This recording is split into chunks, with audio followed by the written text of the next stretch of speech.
Welcome, everyone, to Blood and Iron, Dead Man's Hand, Session 22.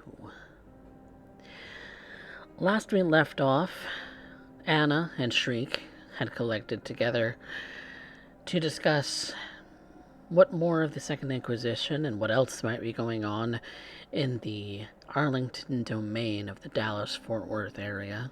The domain they call their own for the time being as Primogen. During their discussions, a rather unique to their neighborhood sort of vehicle drove up, inside holding a wealthy investor of sorts, a Luca von Brunhild, coming to see them in their domain. After some back and forth between themselves, a member of their domain, Gerard, and Luca, a scene that you really all should go back and watch. After all of that was said and done, the coterie split off to do some of their own separate things. Anna, right now, is standing outside of Dr. Vale's office. An office she's all too familiar with. An office she knows that there are secrets within. Secrets she dare not touch, lest she spur the ire of her sire. But, of course, that doesn't stop a young Malkavian from being curious, now does it? And so, knowing that Dr. Vale has the once surviving Second Inquisition agent in her possession, and what Anna intends to do, I suppose we'll be finding out. So Anna, you stand in front of the door of the whole office building. The whole building, mostly quiet, save for one office with the lights on.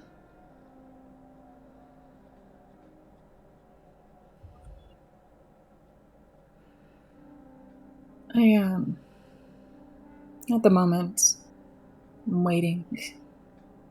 The usual spot. This lounge chair, placed in a very comfortable space within Dr. Vale's office. In a lot of strange ways, it's familiar and comforting. It's where I've divulged a lot of complicated thoughts and emotions and feelings, and where some have been forcefully ripped out of me. And still, maybe it's the fact that once I had tasted upon her blood that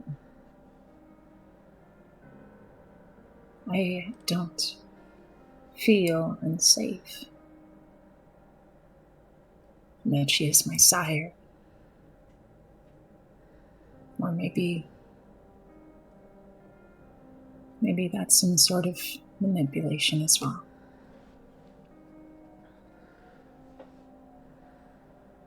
Still, let me look about the room, curious for a moment. Where does she hide her?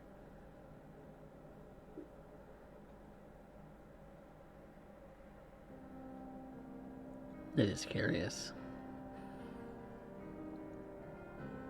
If you would Even... like. If you would like. Yes? You can make a wits and investigation check to see if you can spot anything unusual. Wits and investigation. That's right. The not so great power of mine. All right.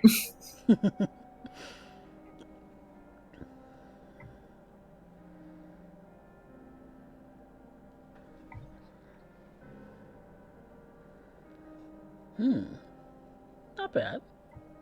Not bad. Not bad. That's the best I could have hoped for. Not bad at all. You know Dr. Vale to be meticulous. Everything in its place, exactly as it should. And you know that your request for her to take on Kyra was rather sudden. She hadn't really come to expect it. Nor had you really come to expect that you would be protecting this individual by using your sire. So perhaps there's a book out of sorts on the bookshelf. The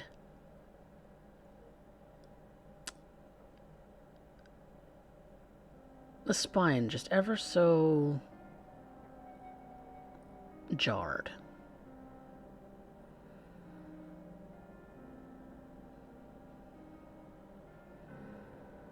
Strikes you as unusual that it would go unnoticed because she's, again, very meticulous, orderly, almost obsessive. There's an inkling.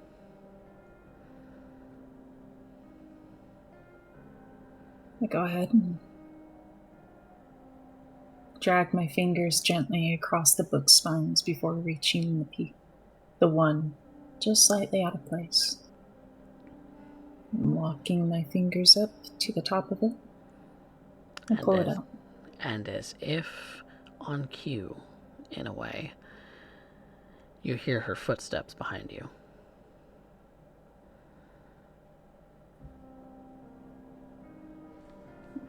Good evening, darling.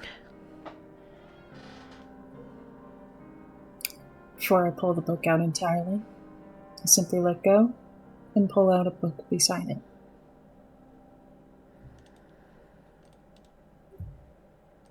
It's on philosophy.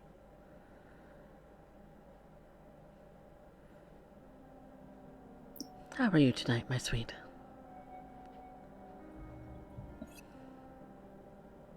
I'm all right, all things considered.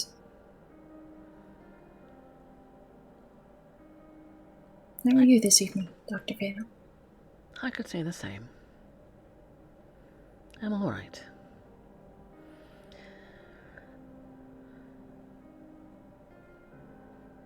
I'm contemplative. Contemplative? About what exactly?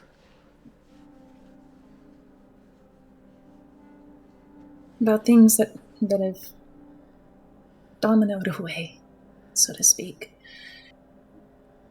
It's like shifting sand, always pouring Ned down into constant abyss. A flow that I cannot stop.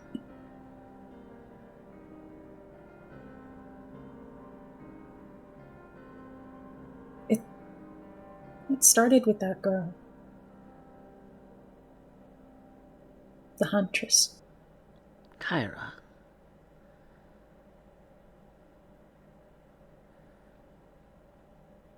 She is still intact, if that is your concern. That's good to hear. I'm sure it was very sudden. Complicated even to have to find space for her on the fly. Yes, but we adapt.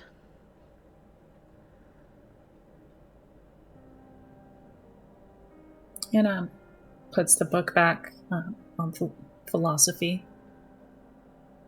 She isn't exactly hiding the fact that at this moment that she noticed the one book out of place.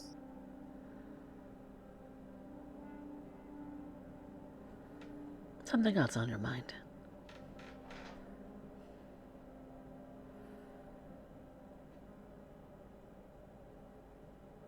There's a lot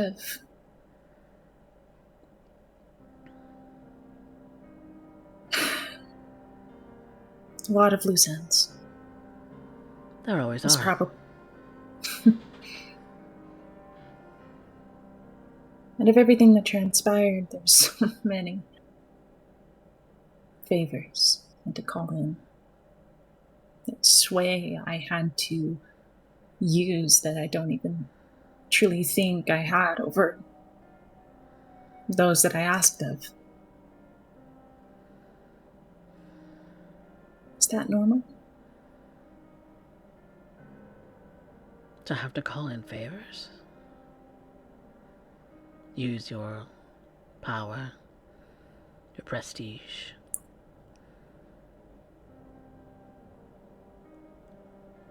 Your charisma, your likability. To your advantage? Of course.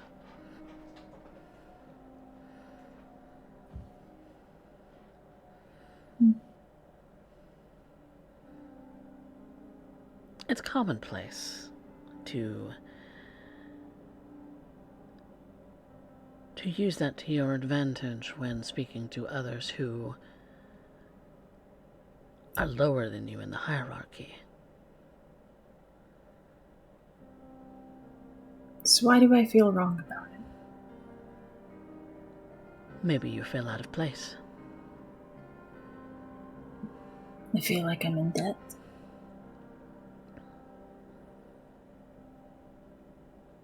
Is that so wrong? You are indebted to me.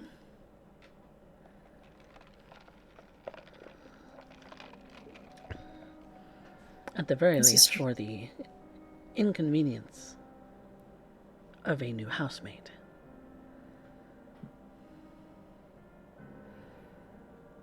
One that I must maintain for you.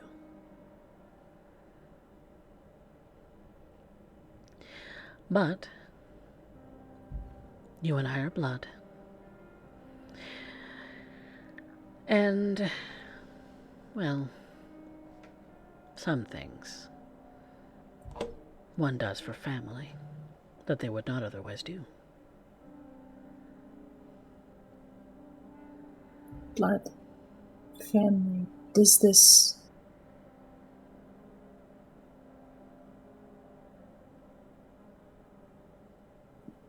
I digress. It's appreciated. You're welcome.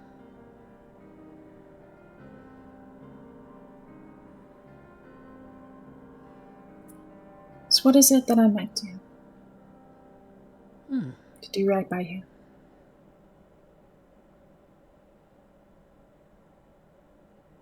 An inconvenience for an inconvenience. I can handle inconveniences. Well, let's see. What could you do for me, Primogen?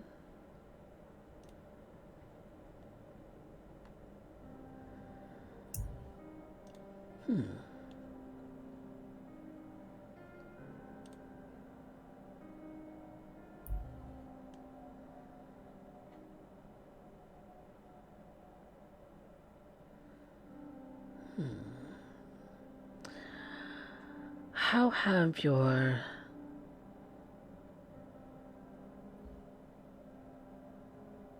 how have you been faring when it comes to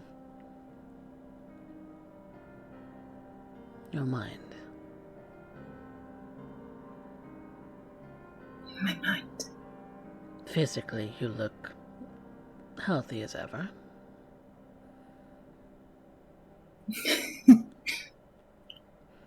as one can be as an undead. My mind.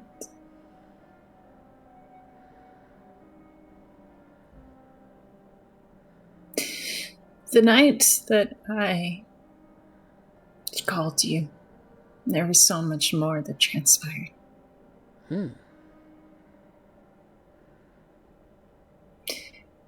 We had to chase down other hunters so that we could recover another kindred. Ah. And in the process, I lost my mind, I feel. Everything handled, everything managed as it should have been, but I broke.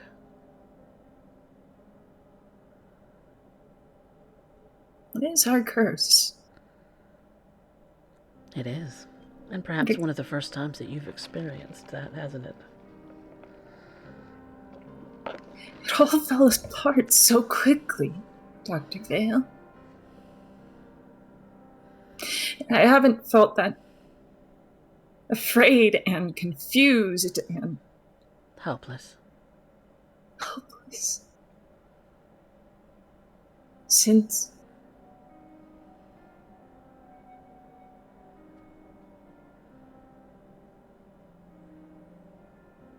the night of her death.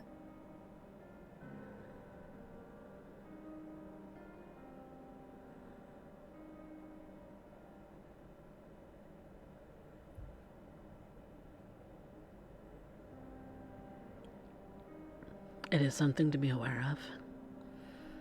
And, if at all possible, make contingencies for.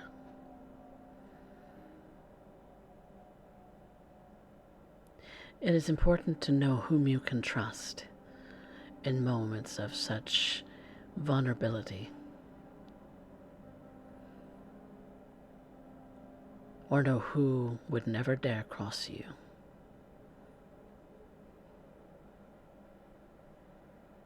And those who might. Those moments are frightening. They always will be. And as you get hungrier, the likelihood of them happening increases.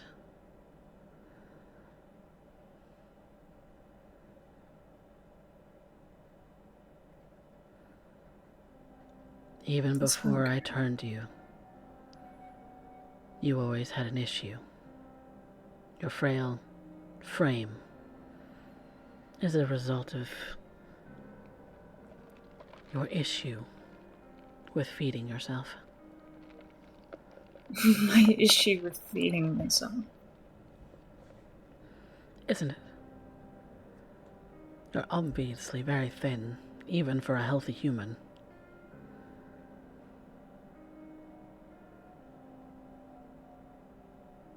Skin and bone. It's not an issue.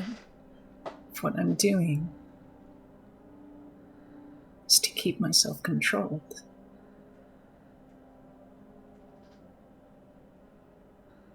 Control is the key. Control is always the key. Which is why, and she kind of goes up to the shelf where you had touched the couple of books and gently presses them both into the bookshelf properly.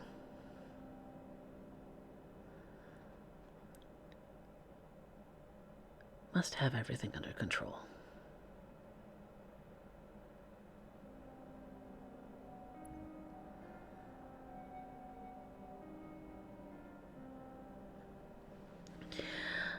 I have Kyra under control. She is bloodbound to me, as was necessary to get her to calm down.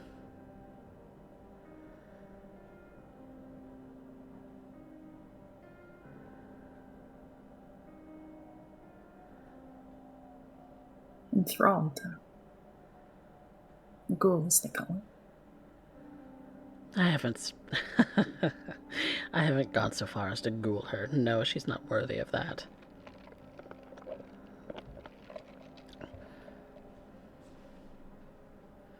It would be a waste. She's good for questioning, nothing more. After which, well, she is an enemy to this community. After which?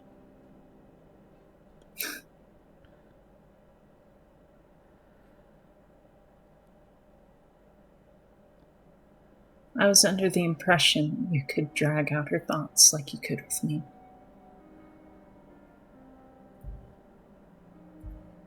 I was under the impression that you could change her mind. I could make her believe anything I want.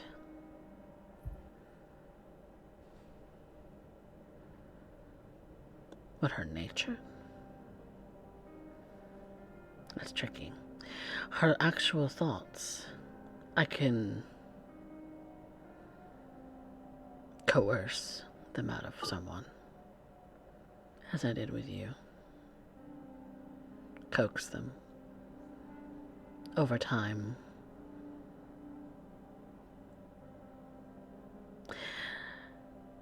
Tricks of the trade.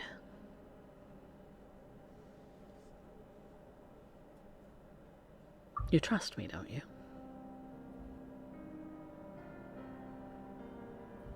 I do. That is the key. That is the one true key to being able to get the information that you want out of someone when you are patient. Couldn't patience make someone thirsty for the blood of kindred, thirsty for their blood? Yes. It makes for a valuable incentive.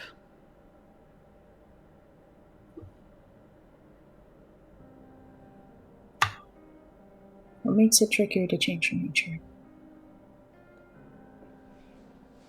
A person's personality is not simply their memories.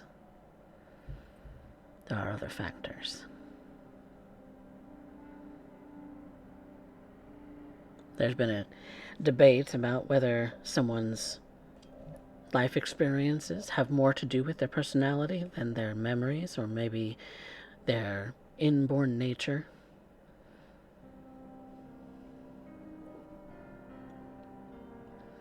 But none of that is really all that relevant in this particular case, as it is her information that you desire. Information as to their whereabouts, as to their plans, as to what they intend to do. It's more than that. I want her to forget kindred even exist. But I don't want to kill her. That was never the intent. Don't want to kill her. She tried to kill you.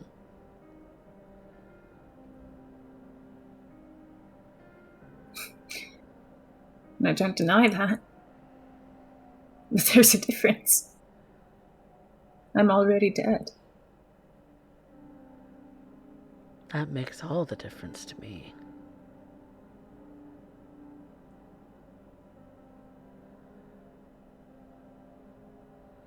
You're mine. And I will not stand for anyone bringing you any harm.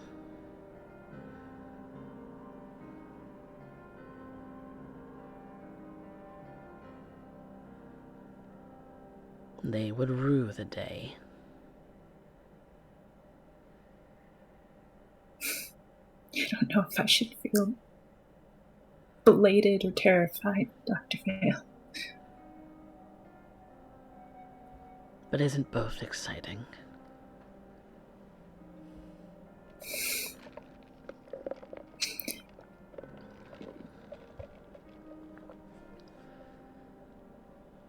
Can I? Might I test something then? What would you like to test?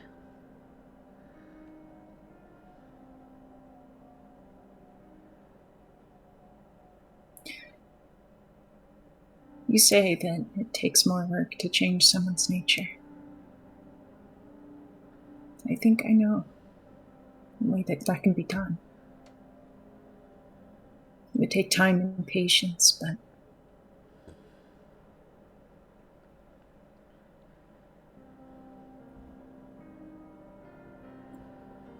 regardless of what she's done, wouldn't it also be fitting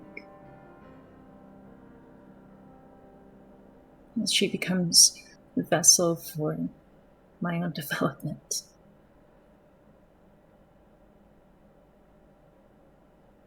And if she were to turn on you, what then? And she will be my responsibility, and I will properly kill her. You can't kill her now. You're right. So what I makes could you make think her I kill could... herself.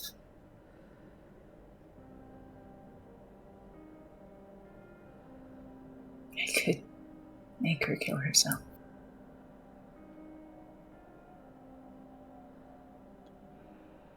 If that helps you sleep better at night.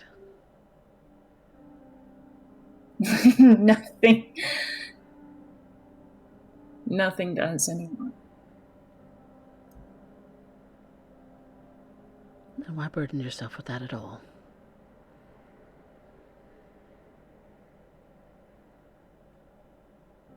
Because I asked you to let her live. I asked you to bring her, take her on, so that the hound didn't kill her then and there.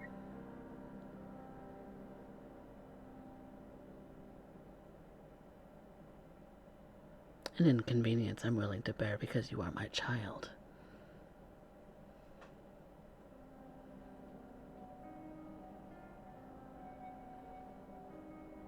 You ask me to trust you, but you're not willing to trust me. I trust you.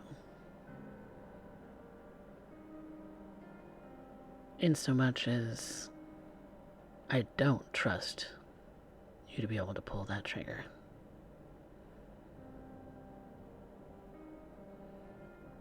She will turn on you. It's only a matter of time. Whether you erase her memories and set her free to become a pawn of the Second Inquisition once again, or whether it's ghouling her and she stab you in the back with a stake and leave you to the sun. It will not end well for you.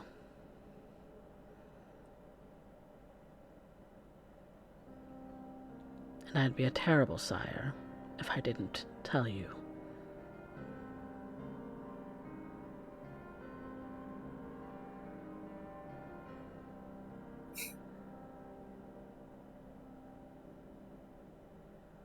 However much I understand your concern, we both know what I really am. You say I can't pull the trigger. You haven't since.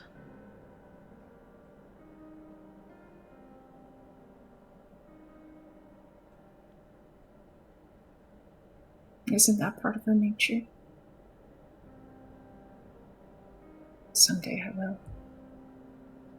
Someday. When you're not in control. When I am. When I am. It will always only ever be when I'm in control.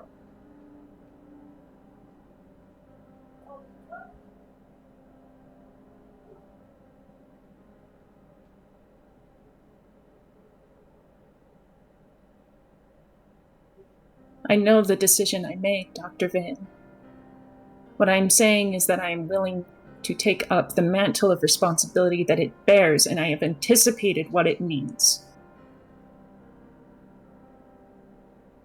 I was simply hoping you would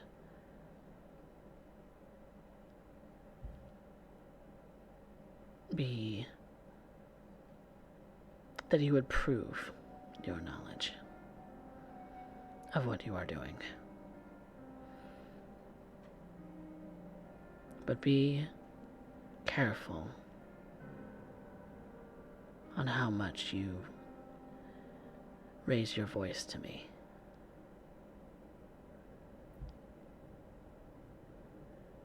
Just as easily as I brought you into this world, I can take you out. As is my duty as your sire.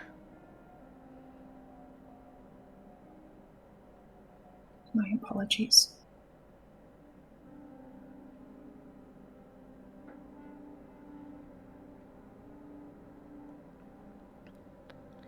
It won't happen again. A lot has been put on your shoulders. You have been under a lot of strain. It's understandable.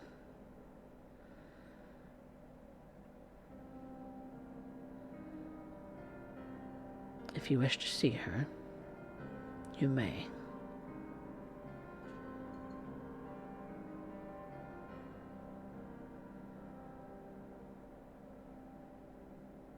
But until she is fully bound, she is not leaving this place.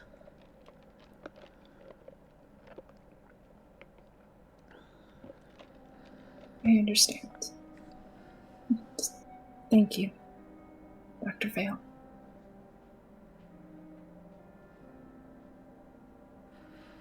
Follow me. And she leads you over to the desk on the other side of the room. It seems like she presses a button that seems to be embedded in the desk, and the bookcase that you had been standing in front of just kind of starts to jerks open a little bit, and then she goes over towards the bookcase and just kind of peels it back, and it reveals that there's a sort of very narrow hallway behind it.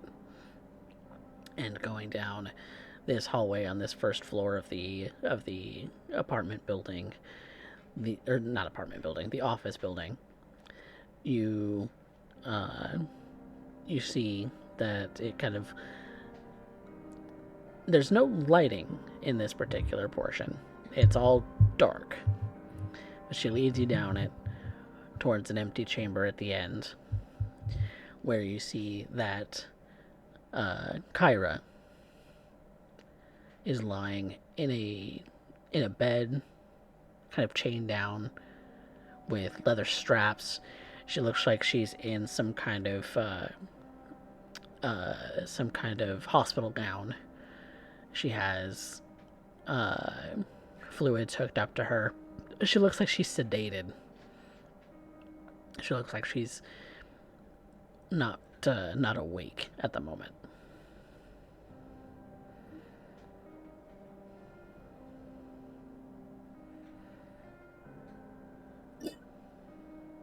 Anna creeps over to the side of the bed, sits upon a chair next to it. She inspects the wiring, the IV, looks across Kyra's body, her eyelids flickering from the movement of a dream.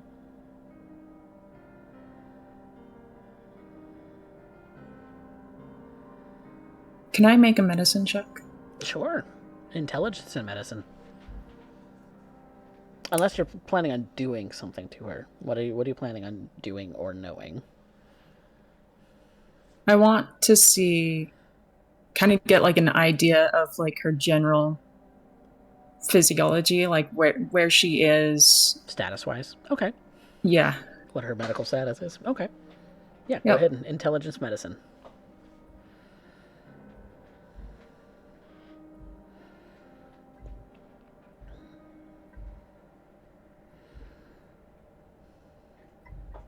Are you happy with that result? Nah, I could spare the willpower. Okay.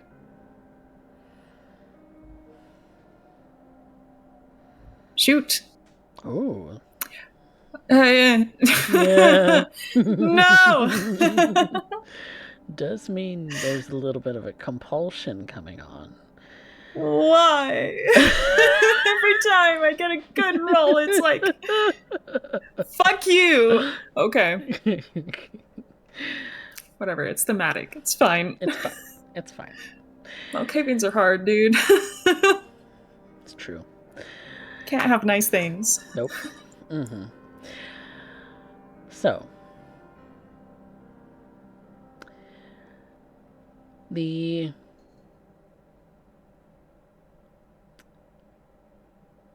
sort of emotional being that is Anna switches off for a moment and she goes into analysis mode.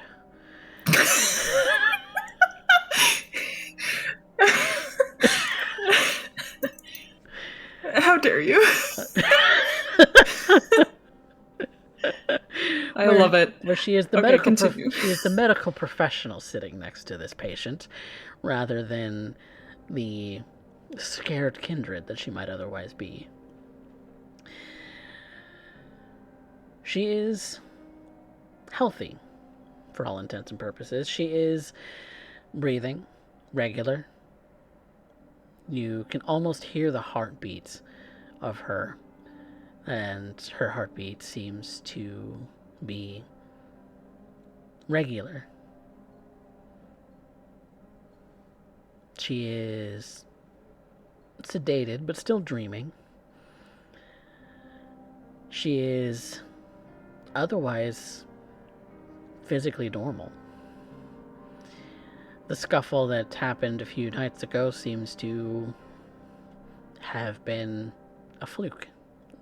Perhaps she's already recovered from her injuries from that point, if she sustained any at all. She's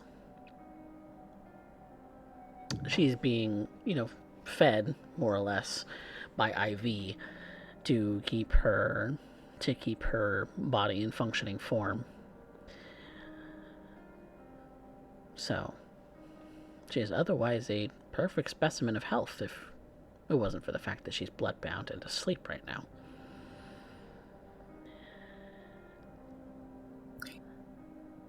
Inspecting the scene, I'm able to summarize. Bruising and the cuts that were originally on her body are gone. Broken facial features, no longer broken. Unusual amount of time that it took for that to occur. Rapid regeneration. Likely results of VtM.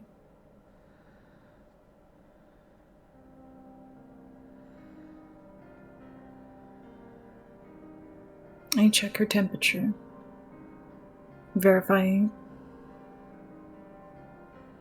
98.6.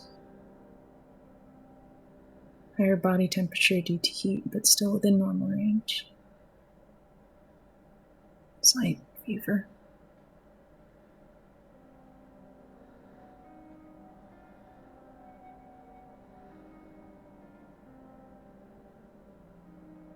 Despite everything, she is okay.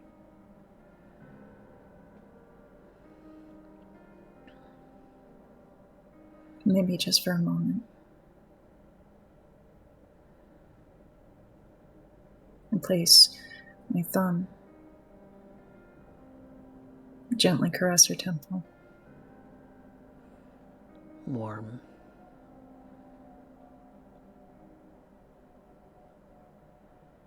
A slight sweat at her brow. All the functions of a normal human being, and it makes you salivate. If you could salivate. You are under the hunger compulsion.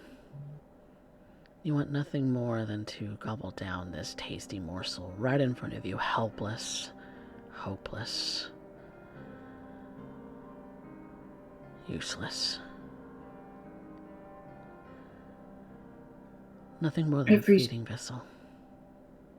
I keep thinking to myself, everything, every thought, every action will be done in control.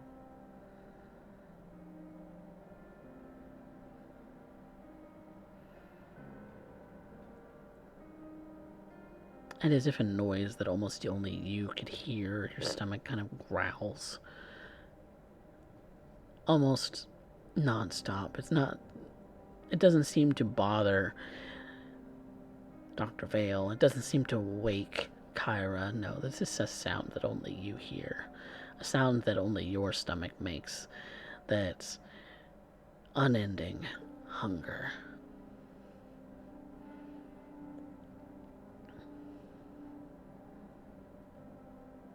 That unending question of, why do I do this to myself?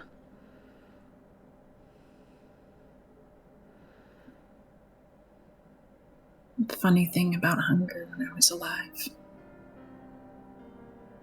and even now's kindred, tends to make you nauseous.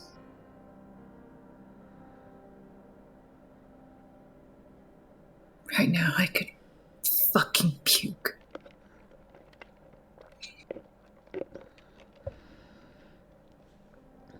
What do you do?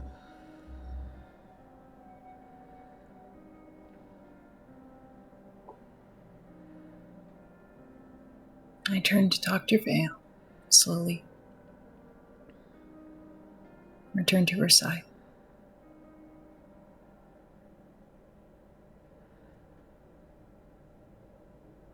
When she is conscious again,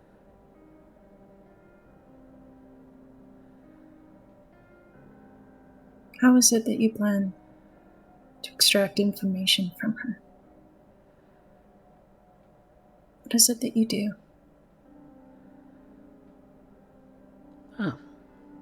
I simply am going to ask her questions. And she will answer me until I get the answer I want.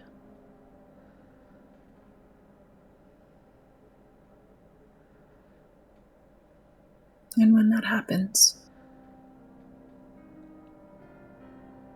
may I join you? It could get ugly.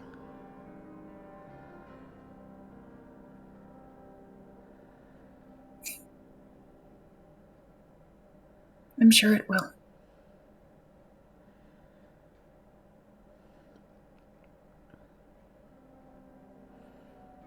Until then.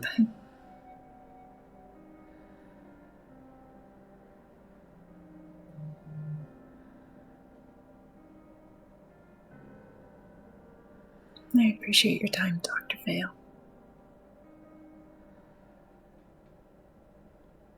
She gives one last look at Kyra. I'll think of something for you to be able to do and to make it up to me. Primogen.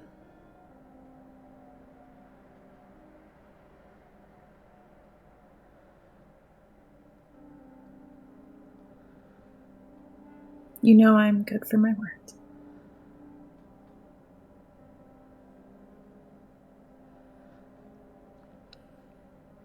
Then I will leave you to the rest of your night.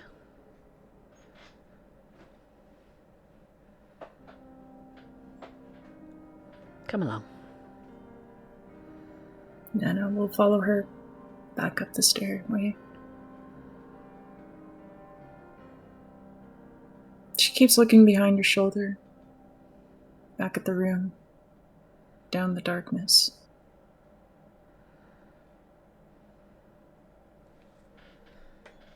This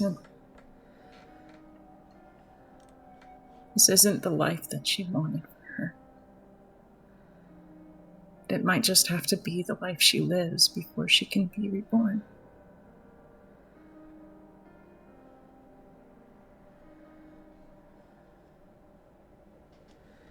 Perhaps that's what's necessary. That to change someone, you have to break them first.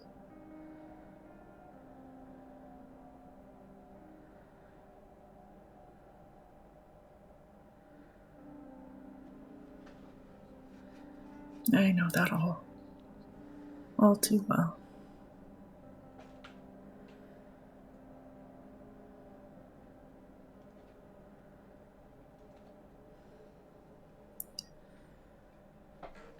I suppose with that, Anna is going to finish up Dr. Vale. When they return to her office, she holds one last question.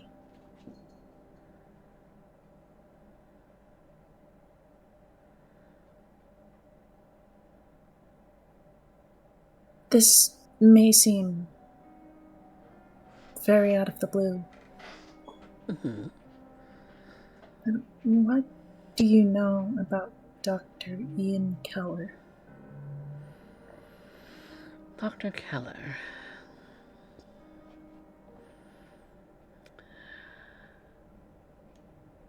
A man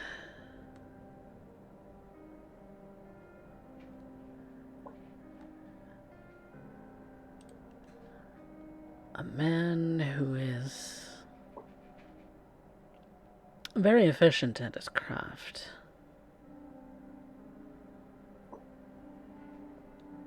He runs the state hospital, as you're aware, or at least operates out of.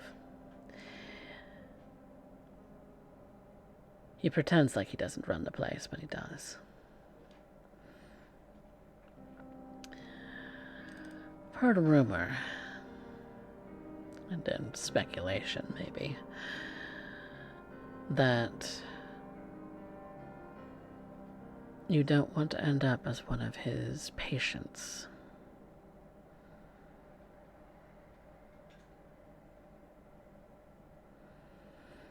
Has a reputation around here, apparently, that if you want that person to never be seen again, you take them to Dr. Keller and commit them to his asylum.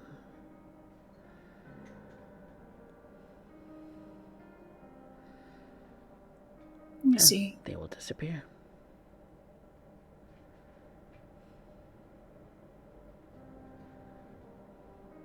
it's a very dreary reputation. But an effective one at getting people to stay away.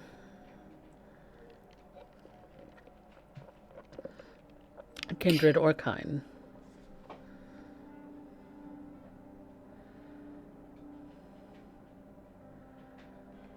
He invited me once. The first time I met him, I saw him as one of our own clan. I'm surprised he let you go.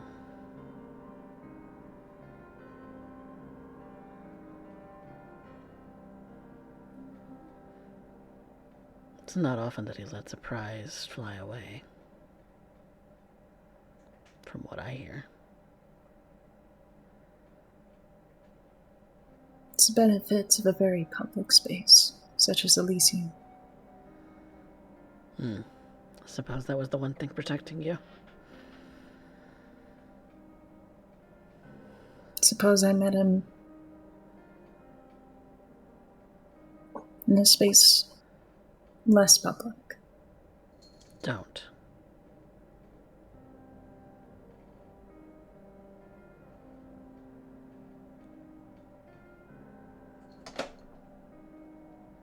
I mean it, Anna.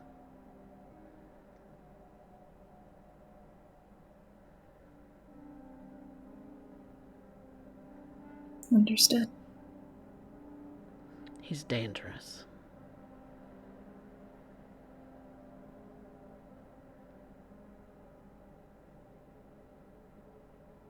All kindred are. Especially those who can manipulate your mind.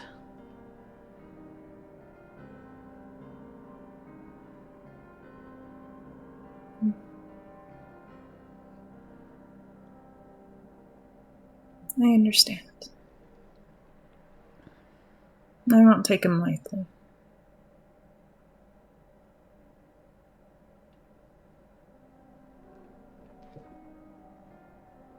But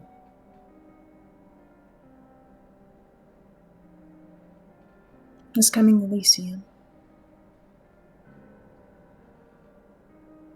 Pay close eye to what's going on with him.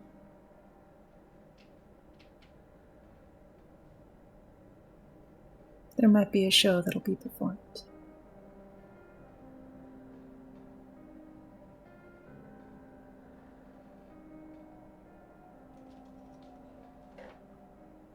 I dare not hazard a guess as to what you have in mind.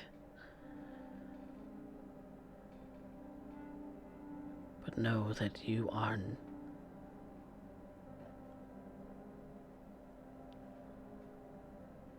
You don't stand a chance.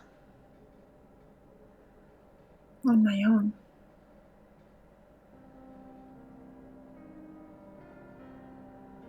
Isn't that what everyone's saying? I'm never alone.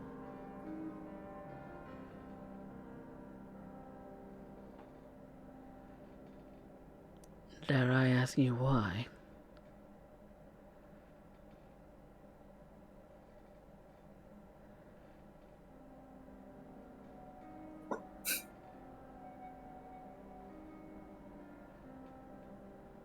You'll see. Very soon.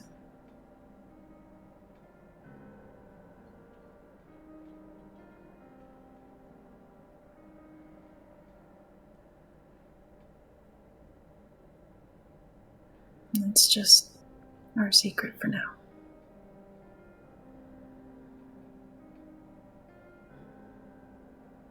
I just thought I would give you a warning.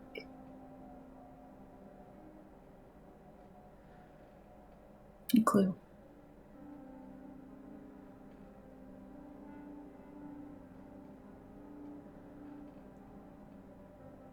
Whatever trick you have up your sleeve, you better hope it pays off.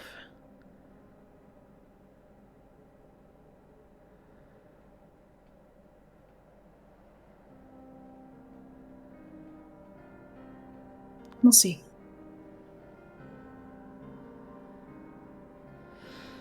That's all for now, Dr. Vale. Thank you again for your time. And I'm wishing you a wonderful rest of your evening.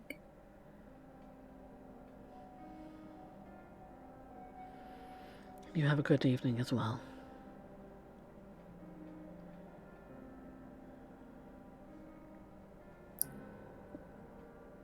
Anna will head back at that point.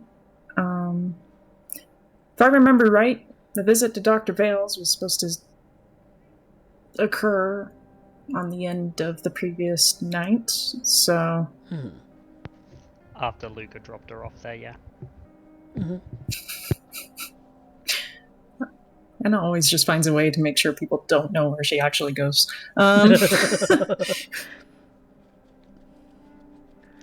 Which does mean that, if you all would like, we can start a new night, as...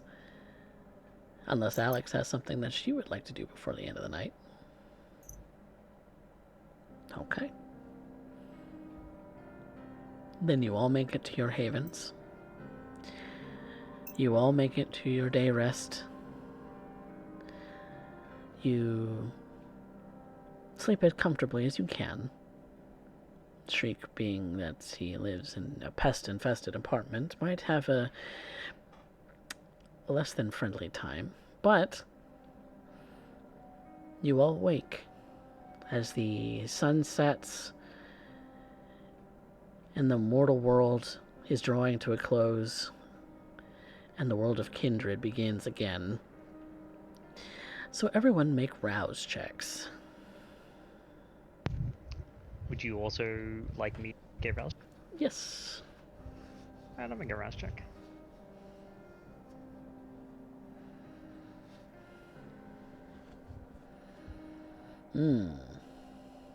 Yeah, I wish never quite that lucky. Anna and our good friend Mr. Luca von Brunhild are hungrier tonight, but Shriek and Alex are about where they left themselves the night before. Which leads me to ask, dead man's hand. What are you doing?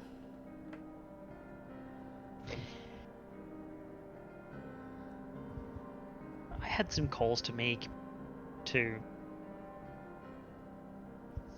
just the general rounds. Vast wealth and that to basically scrounge up as much information as I can on Dr. Keller and his activities and floating around rumors and all of that. Yes, you were going to do that. Then yes, Luca, you can also make me an intelligence and politics. In politics. Unfortunately, I never got to become politics 3, but such as it is. Such as it is. I'll just have to deal with politics 2. And this is going to be a higher difficulty for you because you're not a permanent resident of Dallas. Okay. So your rumor mill and what people are willing to tell you is significantly different from what others of a then I will spend a resident. willpower. Okay.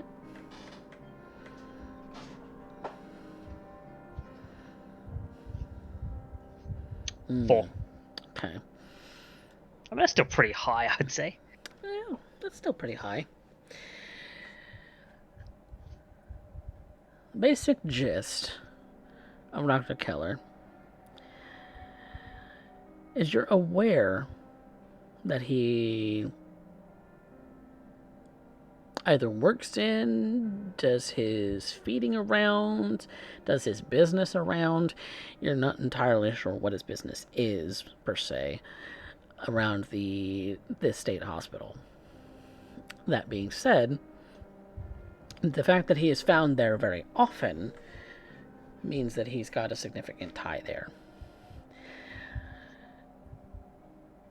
But rumors of a nefarious nature get around much more than those of a truthful nature, or maybe even a good nature, to be fair. He's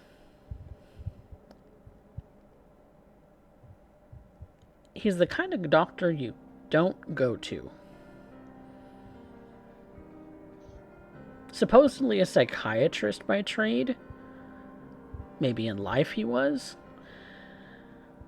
But Walking malpractice, it sounds like. yeah, it's one of those things where you don't want to get caught in his sights. Is the best way to put it, given your circles. And your circles in this city would be, the rumor mongers amongst the venture of the more higher status. And those are few and far between, given that you're a foreigner. So you don't get much to bite on, but that's about what you get.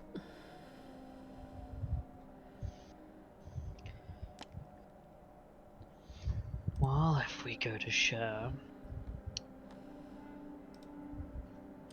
there was a foisting of something upon our dear Primogen here by this Dr. Keller. That was rather unsavory, and given that he's walking malpractice, it wouldn't be unfair to hazard a guess.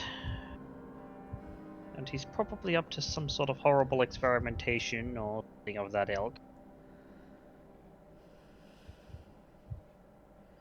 I get how inquisitive minds work. It's how I made myself. And he's rumored to be very curious. Which means I doubt he'd stop at just kine. Make of that what you will. Blood is a very interesting thing.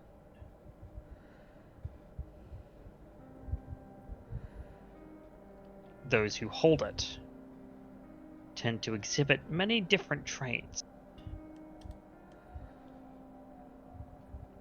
I would know that full well. I dealt with someone was about as thick as you'll see in the modern age.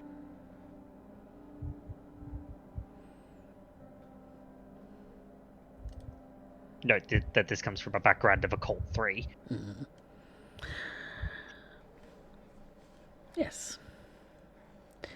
If he's walking malpractice, he's probably experimenting. If he's as curious as I think he is, I doubt he's stopping at just kine. Which means you play with that sort of stuff, it's one wrong slip before you're violating the 6th tradition.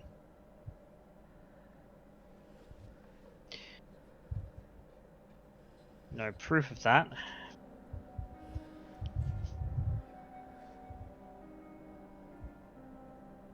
But even the thought of it warrants investigation.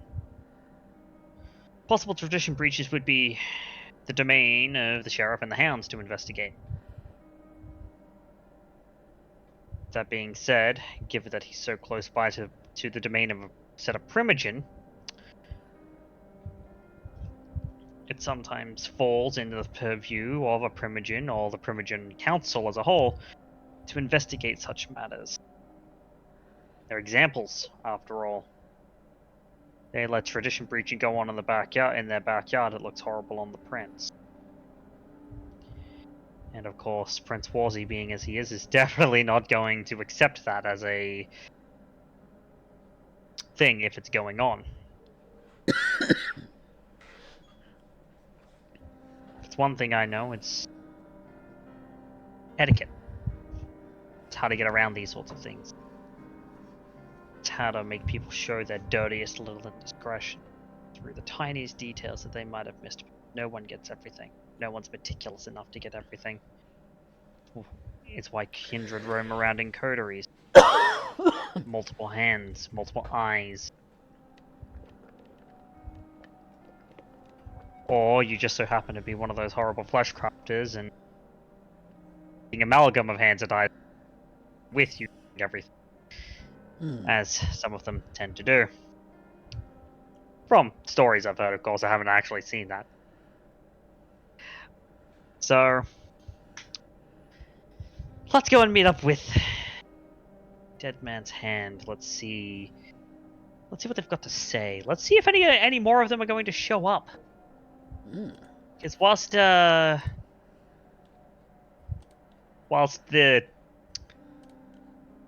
flamboyant one, I don't want to say torrid or flamboyant one, and the rather skittish little Malkavian are interesting, that can't be all there is. So we'll see. Alright. Luca, you make your way back to that little shop. The little shop that seems to be the gathering place of these individuals as they've chosen for themselves, and arrive fairly early in the evening. I actually wake up pretty early. I'm still Humanity 7 if you'd believe it. And so... And he rocks up eating a gas station burrito. I have Mythic Eat food before you ask. Fair enough. Normally, this would be beneath me. Like, completely beneath me. But there's a certain je ne sais quoi about gas station food that... It's just... There's something about it.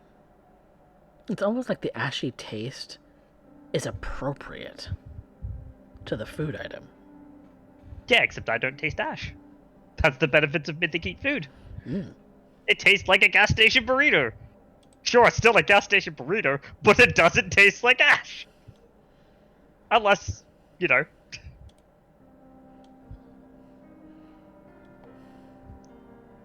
But Luca rocks up. Alex, given you'd likely be the one at the store, you hear the loud and the loud engine of if you spy out the apartment window.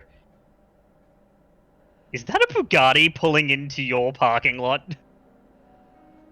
Alex is actually downstairs sitting at one of the tables in the place Mm.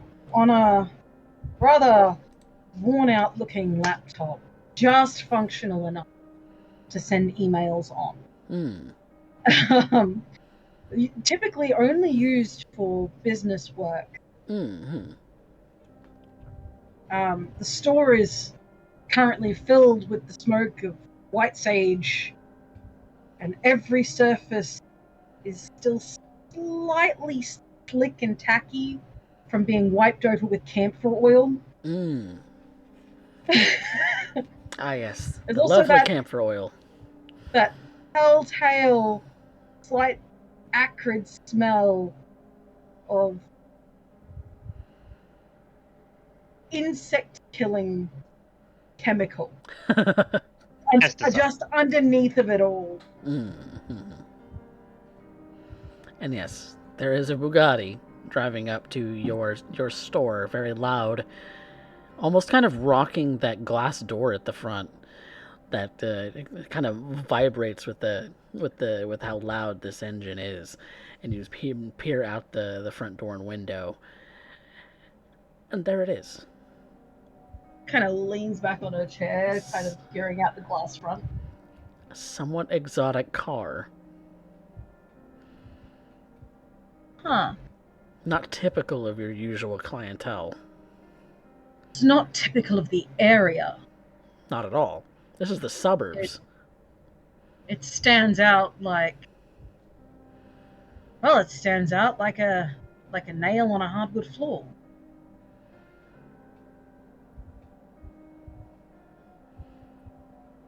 Before too long, Luca, you're entering into the building.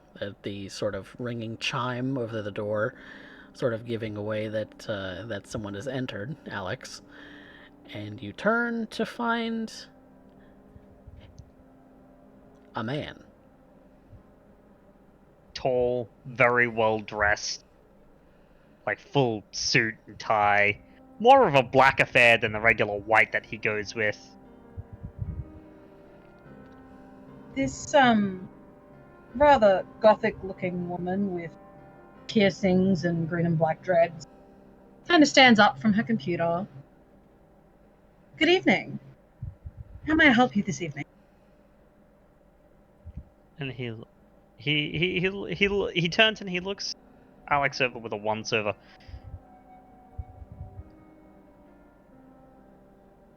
And then he pulls out his phone and looks at the time before slipping it back into his jacket. My, it seems like I'm early. The others haven't arrived yet. The others?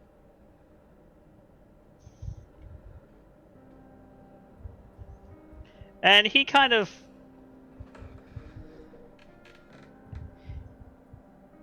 I met a pair of individuals here last night.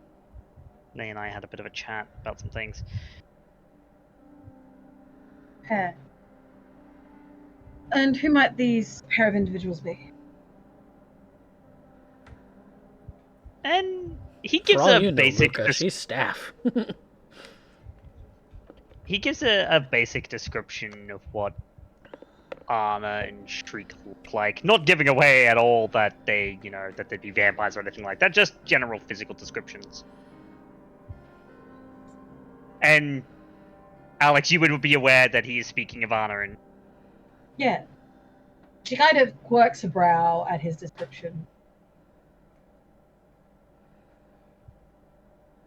And the business that you had with them? My apologies, I am the proprietor of this store. It's a pleasure to meet you. My name is Alice. My name is Luca. It's a pleasure. And she offers a hand. And he'd give her a handshake.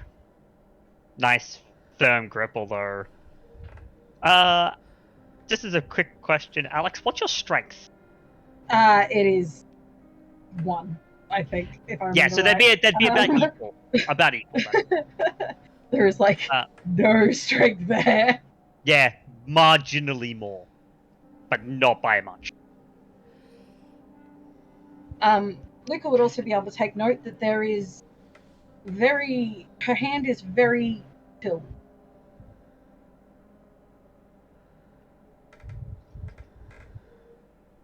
As she does not rouse to warm herself up. His is also cool to the touch. Your business with my associate.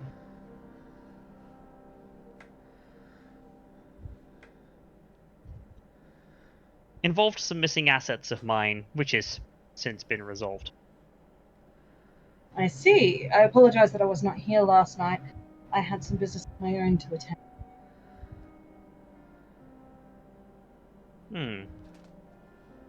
Then, given that you're here now, I suppose I should fill you in on some events. Some things that are going to happen over the next few nights that are kind of interesting. Might warrant your attention. And She kind of holds up a hand and she glances over to the girl behind the counter. Says, I'm just going to take this meeting upstairs. If you see Shriek or Anna, could you please send them up as well? Uh-huh.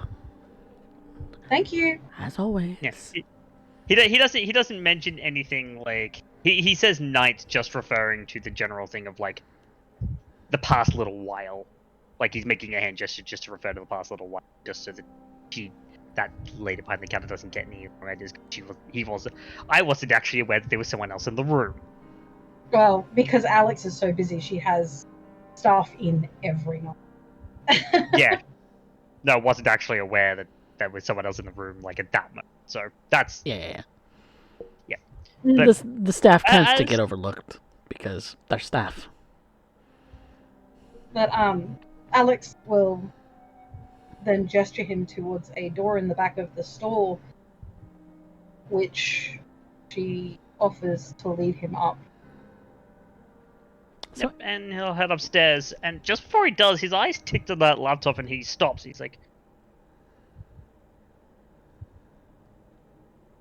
Were you using... There is open on the laptop is an email about trying to organize an occult evening in the store. An event that she's been trying to organize for a little while and just hasn't had time to sort out. And she says, yes, I was using that. He reaches into his jacket pocket, the other one, not the one where you saw him put his... And you see him pull out a checkbook and a pen. And he writes some things down, tears it out in the hands, just like... Please, off-grade. That hurts. That genuinely hurts. It's probably about when Anna and Shriek would start to be walking up. That's rude.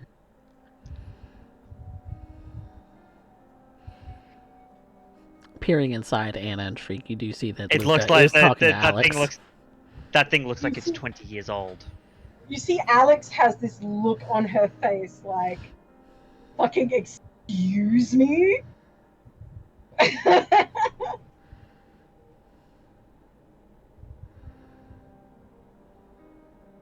Are we interrupting something? If you would like to give a donation to my business, please hand it to the young lady at the front counter. She will file it away while we have our meeting. And he'll just... I imagine they're like near the counter, and he'll just move over and slide that on... Let's go upstairs so I don't have to look at that anymore. Yep. Yep, Anna and Shriek have come up to the front door and walked in, and Felix,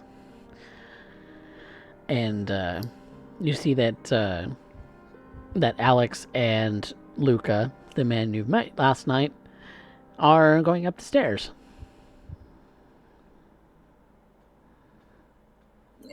And I just kind of exchanges a glance at Shriek, like, a awkward introduction. Here we go. You know, usually I gotta put in kind of the effort to get that to happen. Kids are natural. Honestly, I'm really glad you're here. You break the ice so well. Nothing brings the people together like the mutual hatred of a single individual to make them into a lynch mob.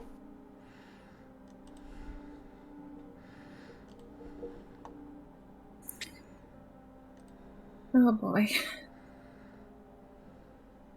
As they get up to the apartment, Alex will actually offer for the new gentleman to open the door. Please, after you.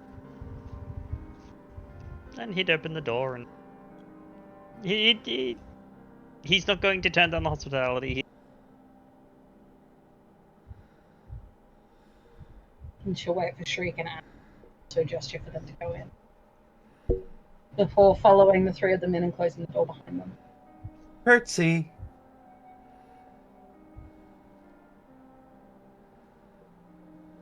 Good evening, Alex.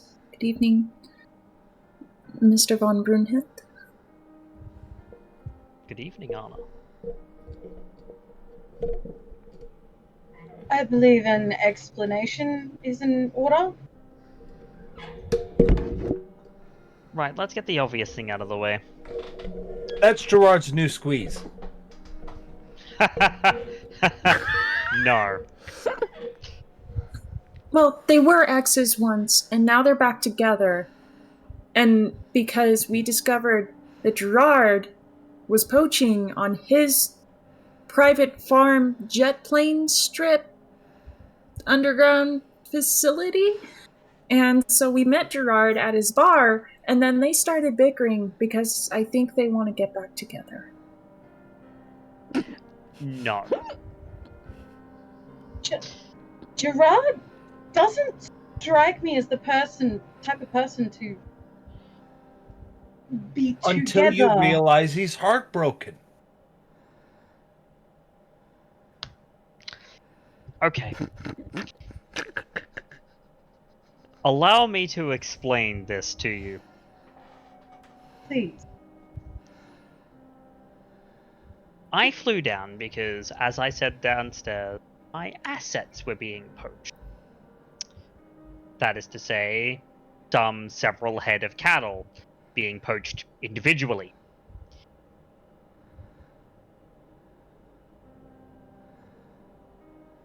Like, as in one cow, one bull, one heifer going missing at a time. Yes.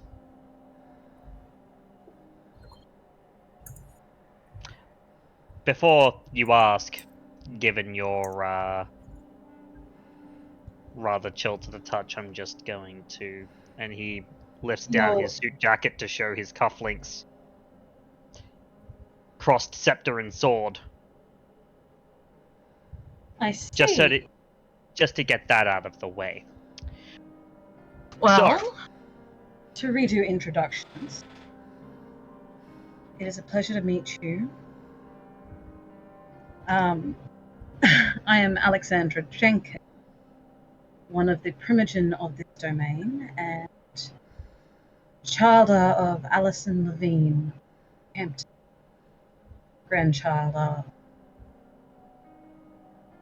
What's his brain? Of Malaeus? Malaeus. Grandchild of Malaeus, High Regent of Brisbane. High Regent.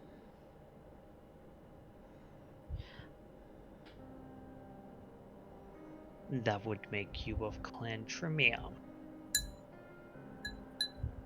Then if you are to greet me in such a formal manner, then who am I not responding kind? And I don't have his full lineage, but he's gonna go through his lineage as a Ventru would. Alex always did that because he's a fucking Ventru. He was given a reason. At least 30 minutes later. Yes, 30 And minutes Alex- and a lore dump later. Yes. Alex seems entirely locked into everything he is saying. Now that introductions are out of the way. Is there a bathroom trip between here and the end of this introduction? Do I hear this? Can I hear this? I don't know. Wits awareness. I think he was like just kind of whispering to Anna. So Because there's a thing that Alex would do if she does hear this. I'll add to it. Wits and stealth streak. The only thing missing is a scroll. Oh, don't worry, I have one of those. It's locked in a Okay, did I hermetically hear that sealed right? case. Wits and stealth? Yep, wit stealth. Yes. Good luck. That's a 7. Oh, he's None of it. he's very None quiet. of it. He's very quiet. She You does- see the gesture. You see his hand go in front of his mouth. You hear nothing. It was a sneeze. There's like a sidewards glance. Like he gets that bombastic side eye from Alex. And then looks straight back to their new venture guest. Now, given the GPS tracking data on these cattle, they were being dragged directly through your domain. Something that I brought to the attention of Anna and Shriek. GPS tracking data. Yes, they have chips. You're Yes. using electronic chipping. Yes, I am well aware of stance on technology and everything like that. However, to not use it in my particular In your- field is to... It doesn't work. So I'm assuming that you're suspecting some kind of farmer feeder. Oh, that's exactly what I found. You see, with a bit of investigation, it turns out that we tracked the poaching to a man by the name of Gerard. Now, the thing about Gerard is that Gerard and I have history. Apparently. He and I...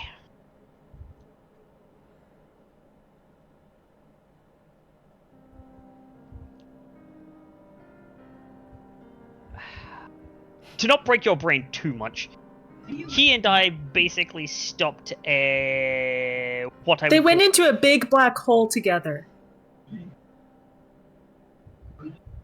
Is that right? more like we stopped a darkness. Rather, the darkness. Sorry, the darkness? This is going to be Do- quite a bit of a law drop, but I was just going to say, Coffee, have I heard or researched anything about this? Does it trigger anything for me? Given that I'm pretty sure that Luca's going to do a summation of the entire chronicle of Edmonton by night. yeah, very, very, I just very wanna- well, not so much that, just a very quick rundown of like antediluvian things were happening in Edmonton, and it was freaky as shit. Yeah. I Yeah. just wanted to know if I know any pre-existing lore about this This event. prior, like, even, like, so that we don't have to have the whole rundown from, because Yeah. she might already know about this. She might. That will be an intelligence occult, but it's going to be a high difficulty because it is foreign to you and to the United States, basically. Okay. Do I get my blood magic specialty? I don't think I will. It's not blood magic specific now. No. It's just a general occult knowledge with a high difficulty because you are Australian in a U.S. city, and also it And happened this in happened Canada. in Canada. Wow, that was shit. The fact that you even touch the occult in a sort of meandering sort of way, you've heard of you've heard the word antediluvian before. So if he uses So I that, would know that you would know that. equals very, very old vampire. Yes, but that the antediluvians are either torpid or don't exist. And the Camarilla in general, as of right now, is mixed feelings at the best of times. Normally they begrudgingly admit that they exist because they tried to deny it for the longest time, and then the Like I week of said. nightmares occurred, and they were like, "Oh well, shit. Yeah, mixed Yeah, feelings. so they Get might around exist." Yeah, mixed feelings about the existence of them. Depends on who you ask. But the word exists. Antediluvian fucker. Yep. And Gerard and I were in the thick of it together. Like this, we were. Like this. Yeah, like that. Sure. Whatever way you want to show it. We were trying our best to not die. I'm sorry, I just have a mental image right now. And I'm trying to put it out of my mind. Yeah, you weren't the only one when I first did this explanation in front of Gerard. Anywho, I sorted that out. Gerard and I will be sorting that out between us. That is no longer of your concern. However, in an return for the help, I offered some assistance of my own. And it was brought to my attention that this domain has a population problem. Yes. Too many mouths, not enough food.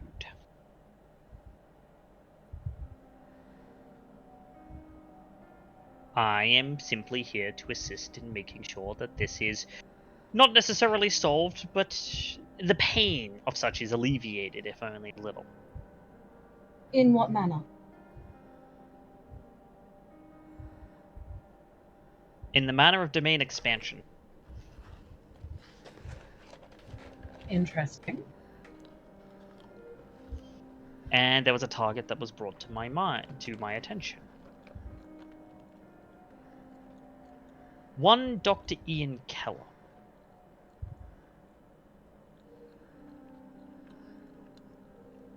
And what of Dr. Ian Keller? Let's just say what floats around in the grapevine of him is not pleasant. Runs some sort of operation out of the state hospital. However,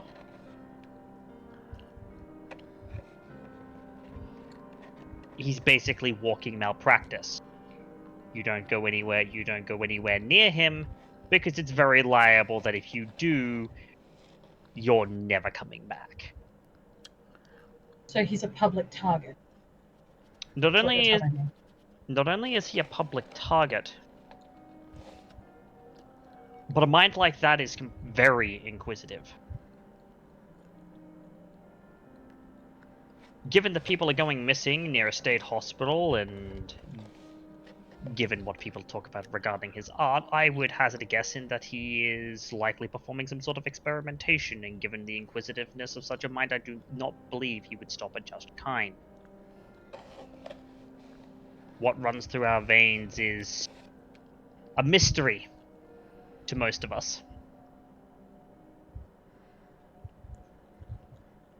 And to those it's not, they're either asleep or gone. Experimenting and making kindred disappear like that, if that is in fact what would be happening, it's a really fine line to walk between that and gross violation of the sixth tradition. thinking on this tradition and traditions in general, have you introduced yourself to Prince Wasi? Yes, he is aware of my presence here in the city. Is the first thing I did when I landed. Thank you.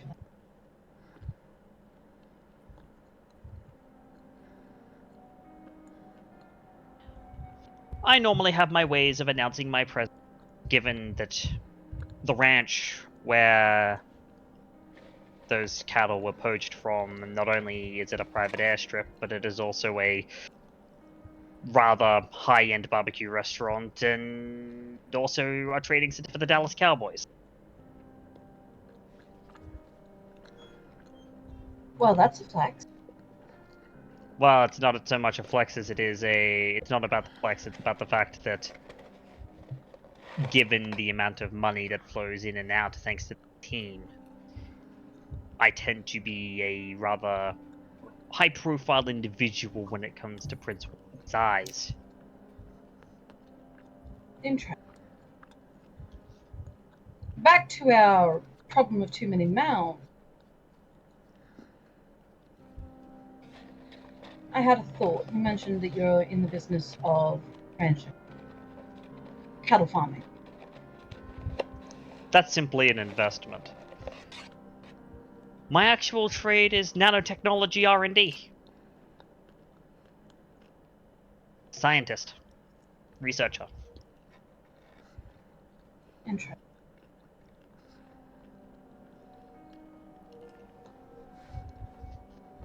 Your side business, I might have a proposition for. The cattle. But I need time to think.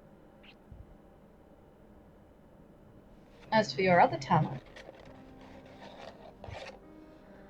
how much do you know about what's going on in the area? Just out of pure curiosity. How much would I have gathered? Just in general. Like, general information. Like, since from when I landed to now on the current events of the city and the state of the area that I find myself in, given that, not too far gone neighbors of this domain Given that between the ranch and here. Yeah, given that you and Gerard are pretty close, I would say that he's let you in on some of the details. That the Second Inquisition had been around, that a friend of his had got kidnapped but was supposedly rescued, and here we are now. He'd probably put it just as concisely, too.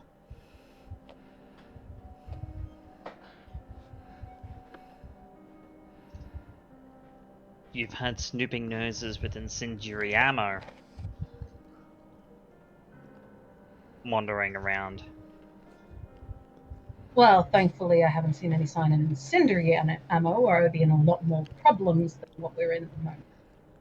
And she pulls her shirt down a little bit to show that barely healed patch of skin across her chest where she took a bullet. Oh, you got shot.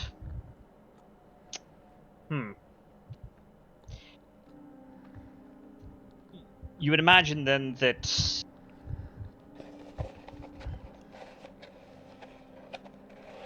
well, given that Dr. Keller's speculations, the speculations about him and what it is that he does, probably don't suit quite so well given that there are prying eyes and ears. Yes, I was thinking as you were speaking that was the case. What is your take on the Second Inquisition?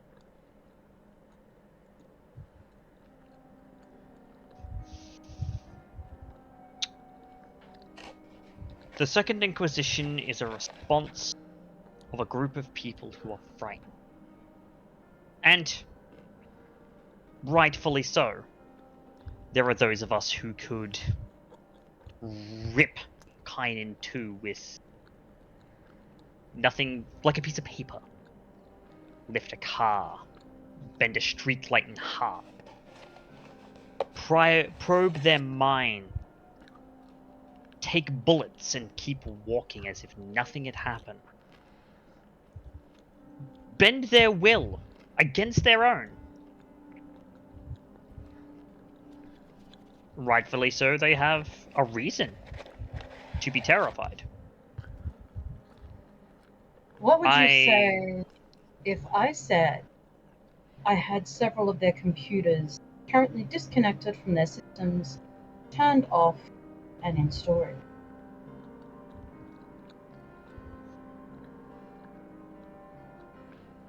I would say that that's a lot of dormant laying information that could be extracted if the right hand was applied. Is your hand the right hand?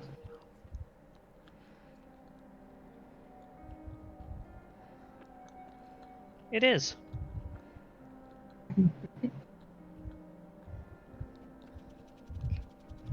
I will note, like, my intelligence technology is like a 7 dice pool. She casts a glance over to Anna and Shriek. What do you two think?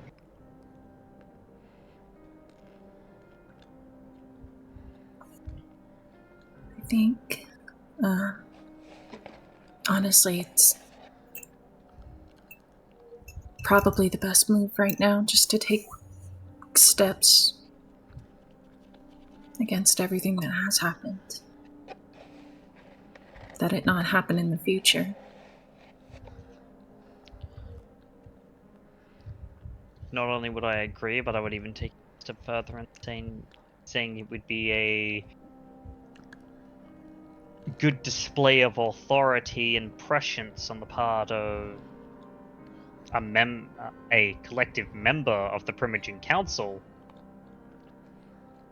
to take the right steps in order to ensure the safety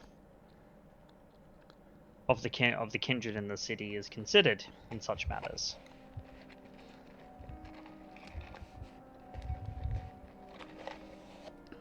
Right.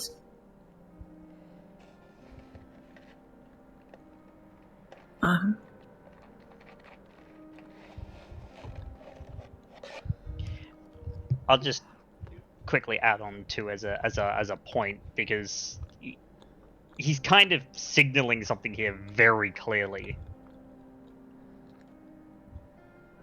He mentioned to you last night, Anna, on that car drive that, you know, you asked him what his motivations were for assisting, and he told you.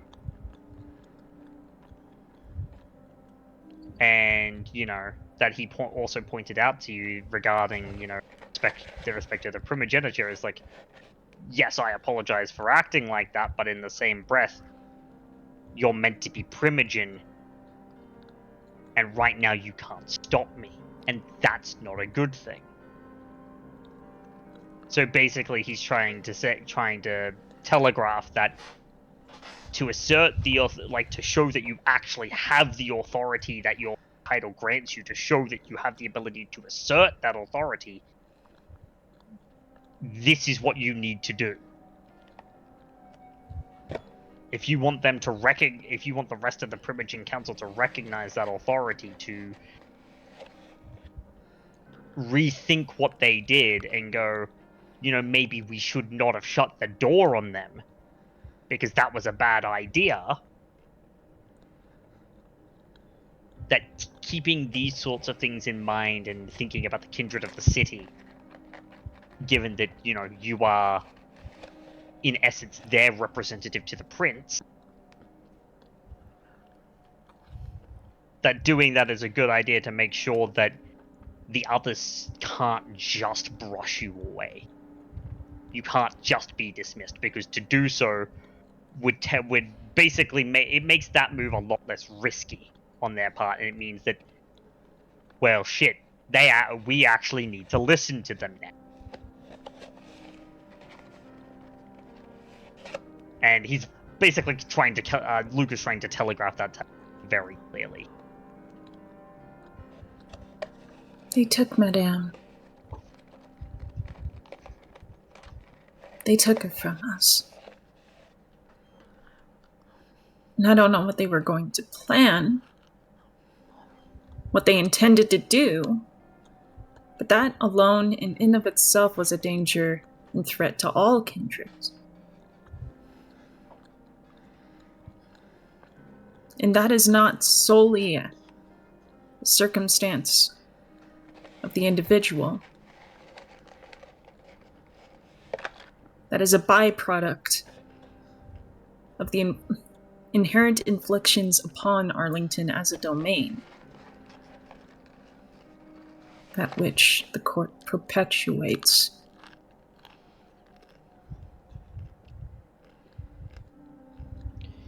Because it's convenient. But convenience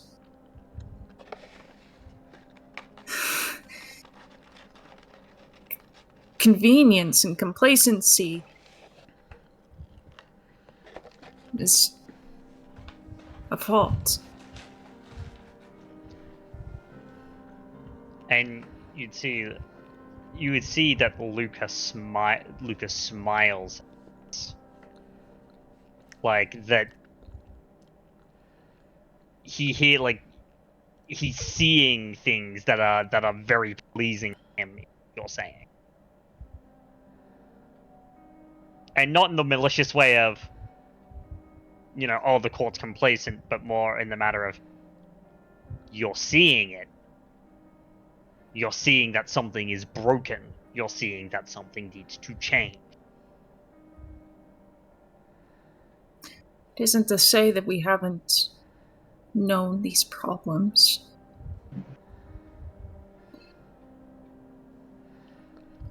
But I do think that we also have become complacent in nature of how we resolve them.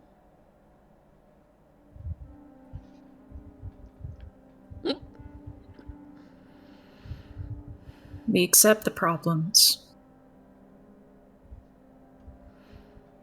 We take responsibility and accountability for them.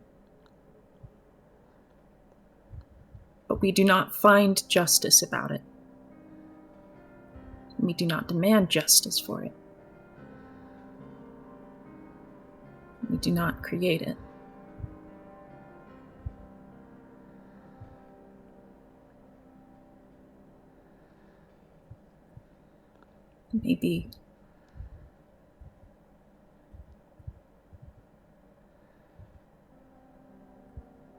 Maybe we need to make them understand what kind of threat that is.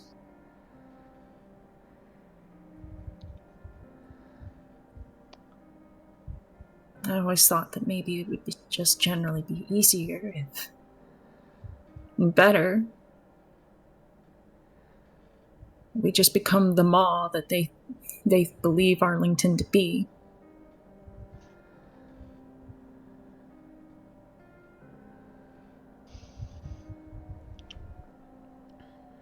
You're proposing that shouldn't be the case. You don't become their honey trap. Who signed up for that? Clearly not you. No. We brought a letter to the prince and were assigned it.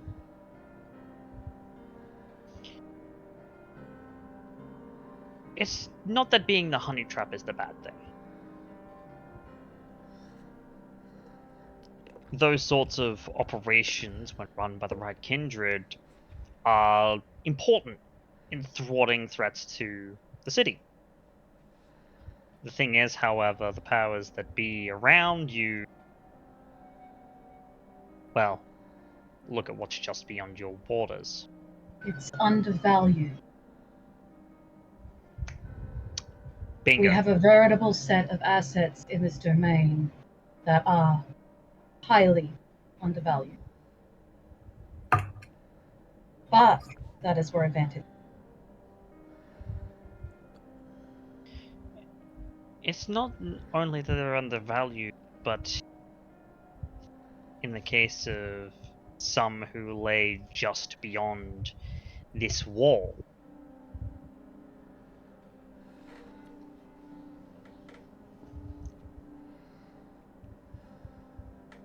to some, they take it for granted.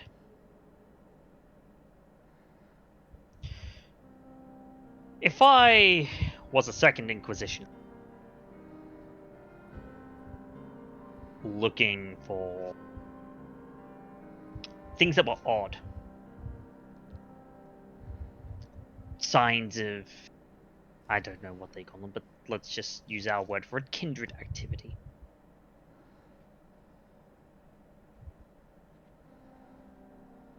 I would look into places where people disappear. I'd look into Like places a hospital. like a hospital.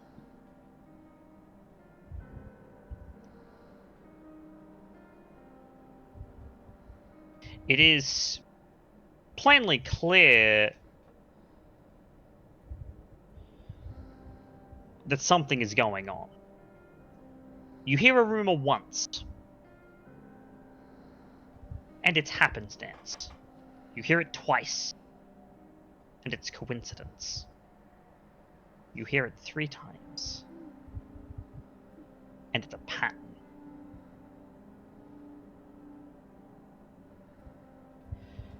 The dear doctor has some skeletons in his... Skeletons that make the job of you as Primogen much more difficult.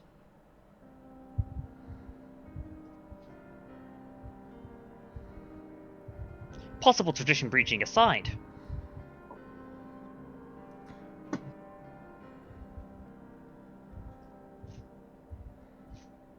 it seems, at least from the outset, that there is someone taking for granted the wall that the prince decided to build using you.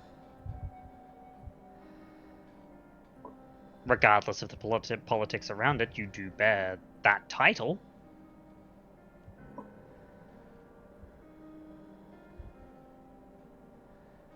And unfortunately, a wall is not something that you can simply expend resources you deem expendable on. It doesn't work.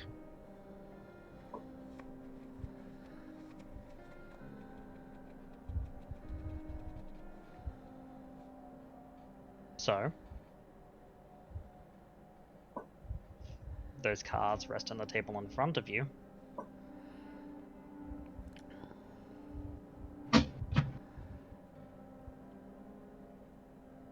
There's one more card.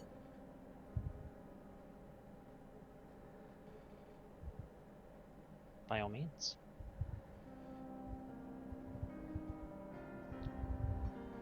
When I first met Dr. Keller,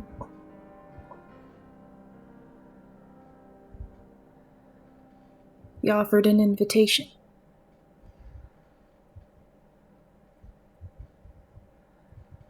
He wanted to run experiments on me. He said that plainly and clearly within Elysium itself.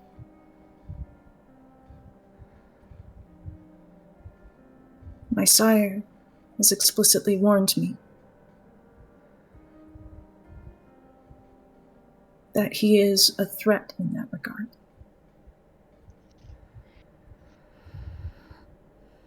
He said that in Elysium.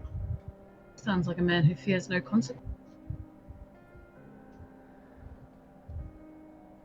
In Elysium. Sounds like a man who is being flagrant towards, quite frankly, his Primogen. He didn't know I was going to be announced Primogen that night. Yeah, I wonder how he feels about what he said now. That's exactly my point. I don't doubt the invitation still stands. In fact, he's probably more intrigued.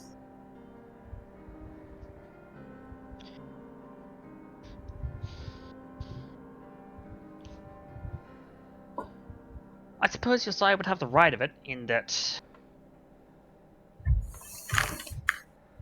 Certainly it's a trap. Of course. I would be, it would be ill-advised to think of it as anything but. However, This does provide an opportunity.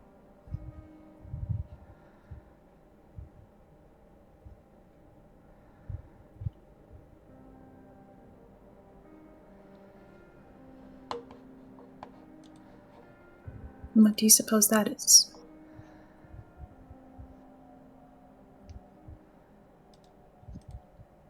What should we do?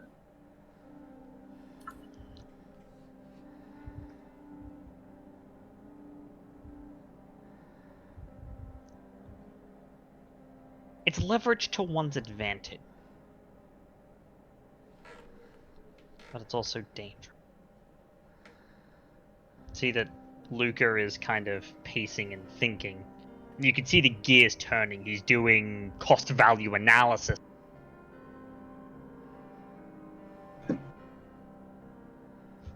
You know, the thought of maybe sending you in with backup and all of the requisite, you know, all of the requisite precautions taken, but he's doing risk versus reward analysis on leveraging that invitation versus not. He would be of my clan.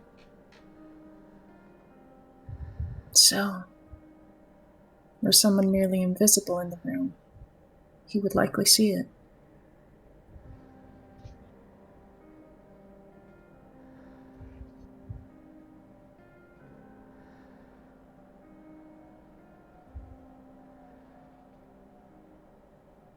You must forgive me, but that level of inquisitiveness paired with the je ne sais quoi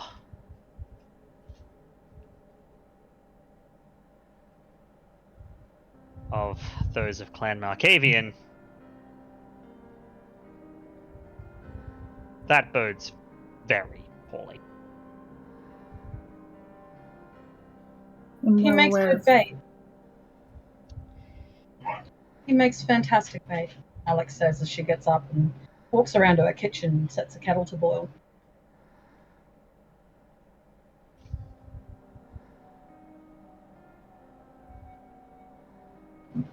I wonder if anybody else can see where my mind is.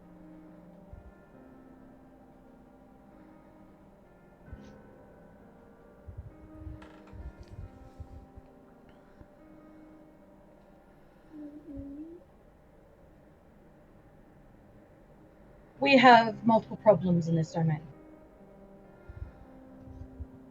We have a kindred who is having people disappear in a very public manner. We have Second Inquisition on our doorstep, and we have kindred.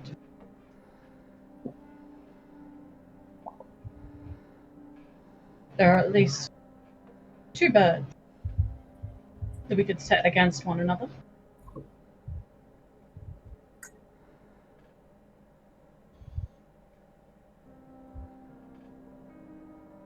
Then if that is the case, then there's a possibility I would like to rule that first.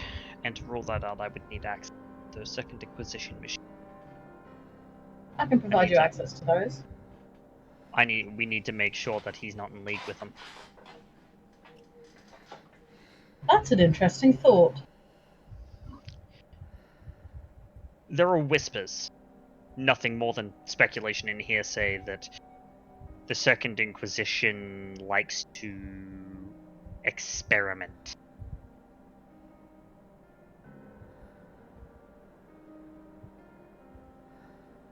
Yes, something I believe our little friend is going to very much be the victim. Gerard had mentioned something along those lines to me, actually.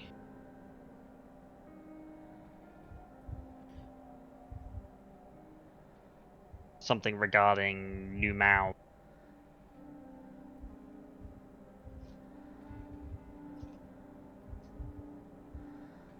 Kind of just popped up out of nowhere and were left on your doorstep. If he should be in league, If there is such a possibility. Then so long as you have proof by virtue of you being primogen, should it be brought before the prince, then in good faith you would have the leave of the prince to enact whatever punishment you see fit.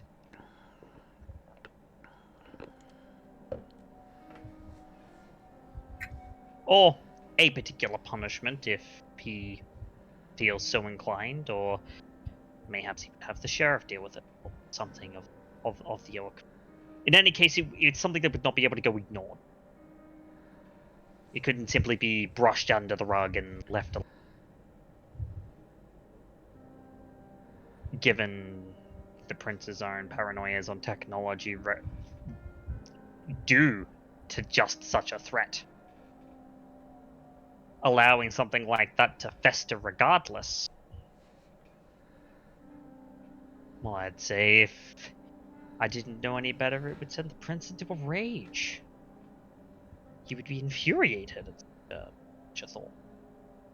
Arlington is a bowl that it cannot hold everything that there could be. You pour problem after problem into it, eventually it will spill over elsewhere.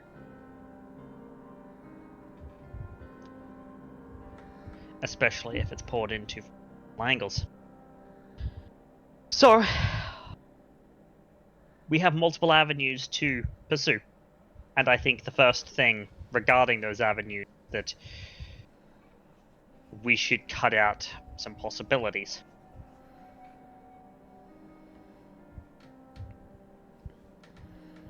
Make sure we all don't get caught with our pants down.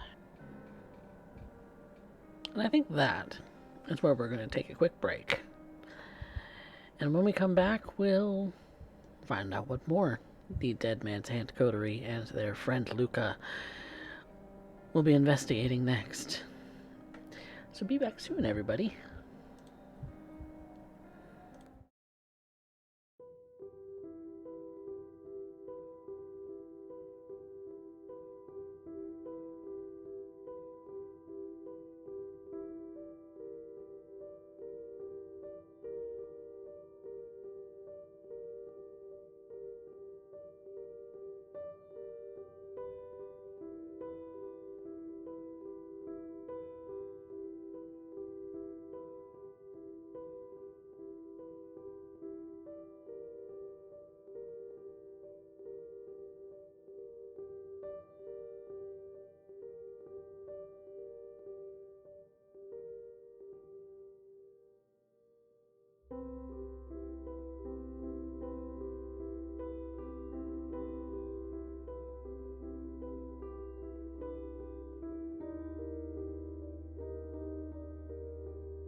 And welcome back, everyone, to Blood and Iron, Dead Man's Hand. After a bit of an exchange, Alex has provided Shriek and Luca with the computer parts that she has found that she saw at the safe house of the Second Inquisition agents that they found. Has passed along some information that may be necessary, but is confident, perhaps, in Luca's ability to be able to crack these things, maybe better than some of them can, with the aid of and supervision of Shriek, of course. Thus, leaving the ladies at the apartment of the shop to discuss on their own. What they've planned to discuss, well, I suppose we'll find out now. So, ladies, what do you do? When Alex gets back upstairs, she finishes making off tea and hands Anna a cup. Oh, thank you. I was actually quite hopeful you'd be making me a cup. Of course, got a little bit distracted with that conversation there. What do you think of Mr. What was his name? Von something or other. Luca von Brunhild.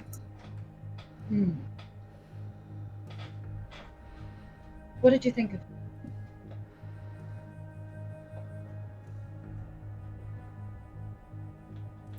The first night that Shriek and I met him, there were many moments where I did feel infuriated by nature of the fact that he was actually quite rude, disrespectful to the nature of his position within our domain, sway or lack thereof that we might have. Title is a title. Part of me is also feeling as if he's far more ambitious than anything that I can construe.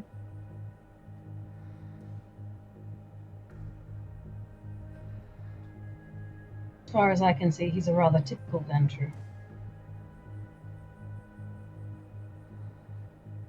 Although, a lot more talkative. Seems like a man who could get himself into quite a lot of trouble. I'd have to agree on that. The only other Ventru I've consistently spoken to is Jade Kaufman. She's very reserved. Vaguely heard that name, but I couldn't place her.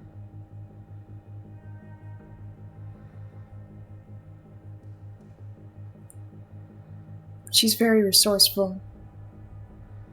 She seems to be very intelligent. But she's far more reserved. Arguably more so than even I am. Certainly a good trait.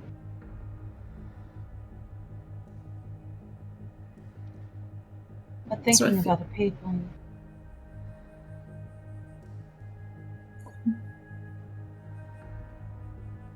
It feels like whiplash.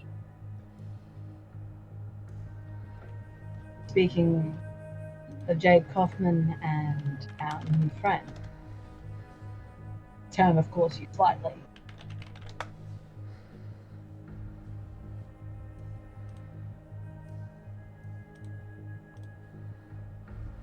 Same clan, but not same type. Clan does very little to take personality, not in whole. We are drawn to those who share similar traits, but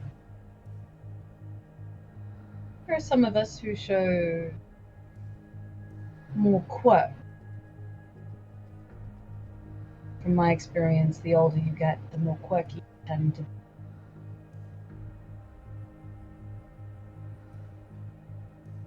I guess where I ultimately lie, though, is I understand the perspective from which he's coming from. I don't know if making waves is always the right move.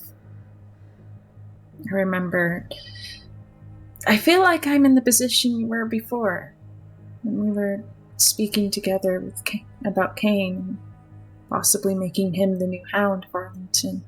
I feel like I'm in that position right now. Yours, and of your opinion. Is it really better to make waves? I think it depends on the situation and the amount of information you have at hand. Where Cain is concerned, my reasoning for not wanting him as Hound I believe is still very safe. And I think our hound, Raphael, has very much proven his ability and has been quite helpful.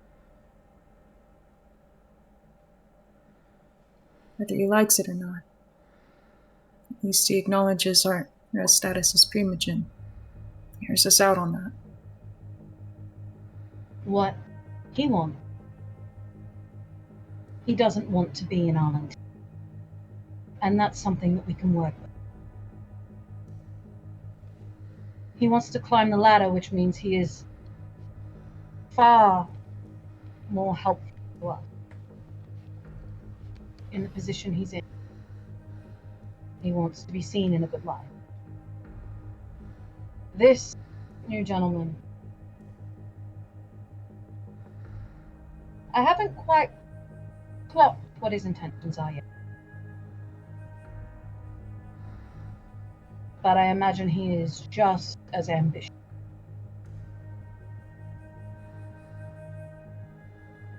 Is that your opinion of him? Or just an observation?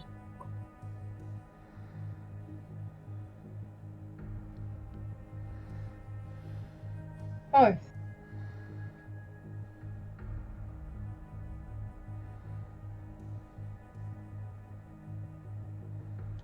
But the question is, where did his ambitions take him? Which ladder is he looking to climb? And I think, in our case, at the very least, making use of his skills to our benefit.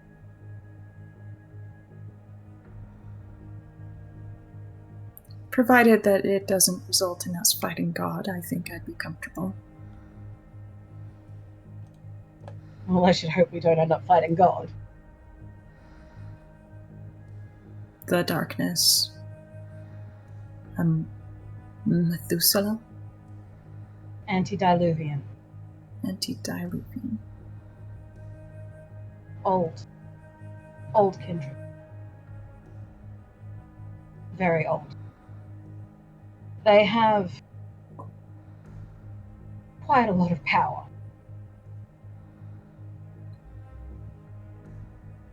You get quirky as you get older, but you also get stronger. And they are some of... They're old. Indeed.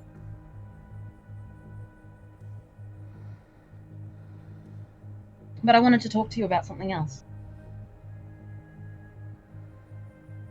The night that we went after Madame, your sire showed up, yes? Yeah. Yes, I called her there.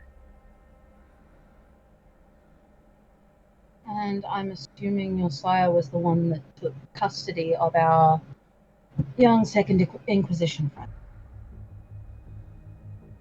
Yes.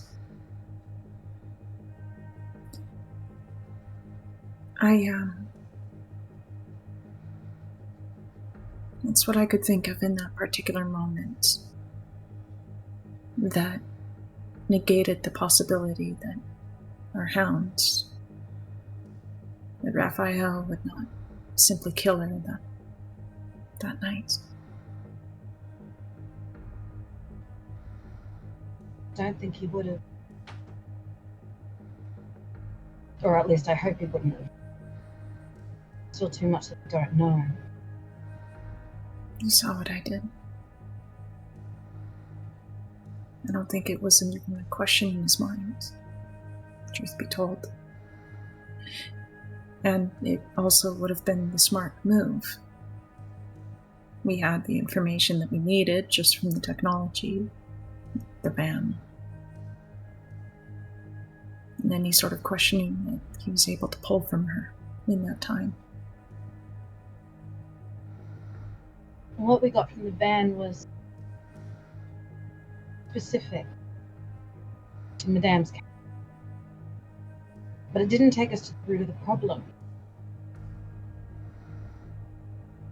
No. And she answers higher up.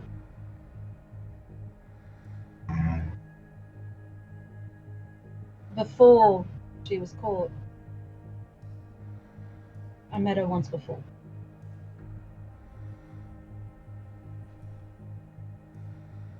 She came into the shop and we talked about magic, its capabilities, and my beliefs on it.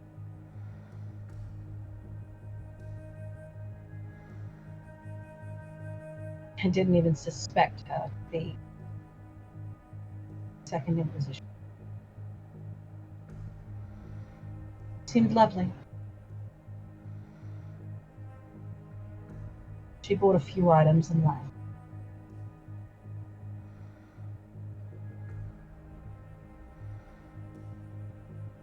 I am wondering if perchance I can put the conversation with her to use.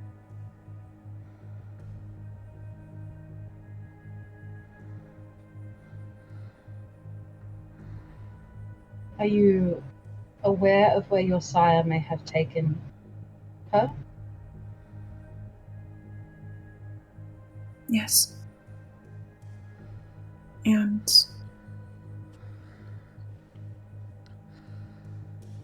I can see about bringing me to her. I would certainly appreciate it.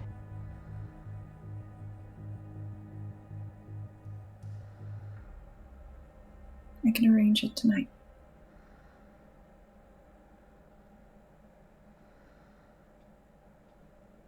Thank you. I just...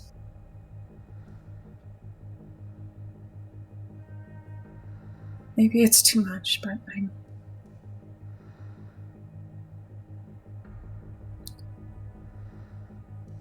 I just don't really want her to die. She's...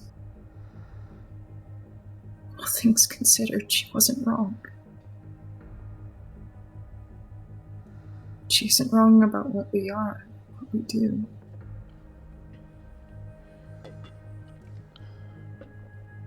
I think on a fundamental level she is correct. But there are a lot of misunderstandings.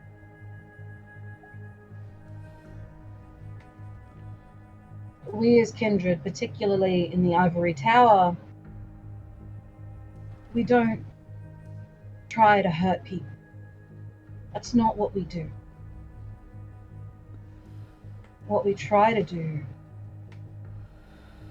is live our existences out. Ideally by helping and guiding humanity in the correct direction. That was the point of the Ivory Tower to begin with. Our laws are there to protect not only us, but the humans that we surround each other and ourselves with. We are not supposed to harm people if we can avoid it. In fact, it's a creed that I live by. We'll try to.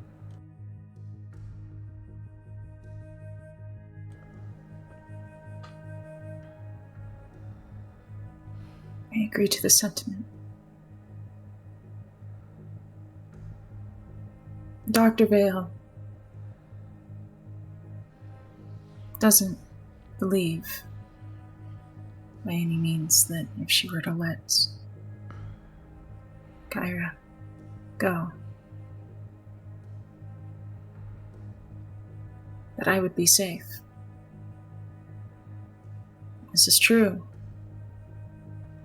To some extent. As kindred, I'm not safe from the beginning.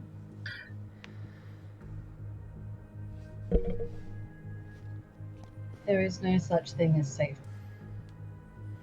Not anymore. But we can do our best. And where Kara is concerned, minds can be changed. Feelings are malleable.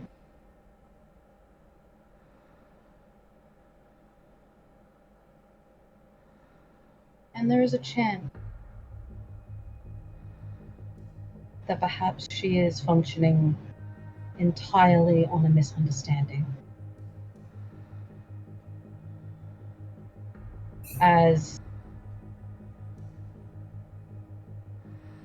our new Ventru friend has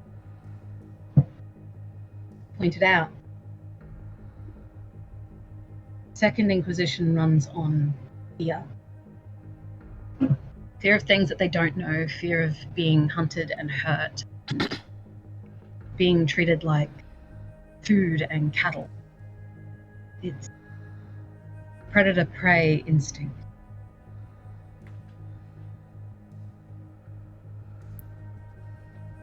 The risk of informing her so much is that, though. You understand it too, don't you? I do.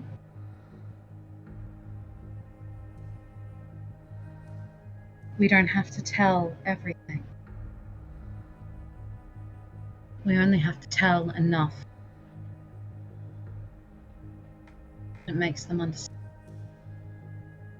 And if they don't understand,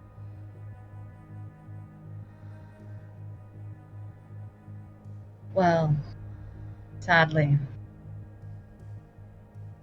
sometimes a darker end cannot be avoided.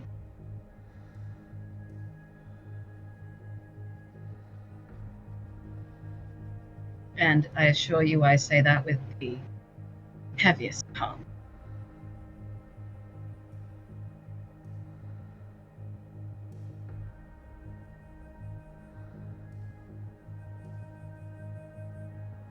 Harm none, do what thou wilt.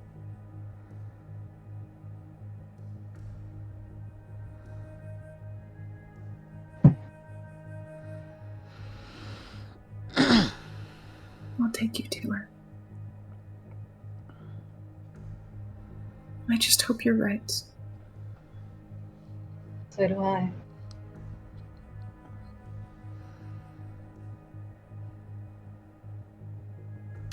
I believe that's a good place to swap, as Anna and Alexandra may be going out to go and visit with Kyra at Dr. Vale's office. Shriek and Luca are now at Luca's own sort of compound, having come to a sort of safe house of Luca's in a way that seems to be rather well equipped in the way of technology when it comes to being able to crack things open, power them up, all sorts of different things that a nanotechnologist might need in order to best serve their own interests while away from home. So, Luca. Shriek has helped you to bring these towers down to your compound, and you've started to set up and plug them in as you were wont to do. After checking them over to see if there was anything until the inside. Oh, of course. Any additional daughter boards, things that be there, Raspberry Pis, don't want a computer within a computer, sending metrics back, that sort of thing. You would find nothing of the sort. These are standard issue servers. Someone with some money needed some simple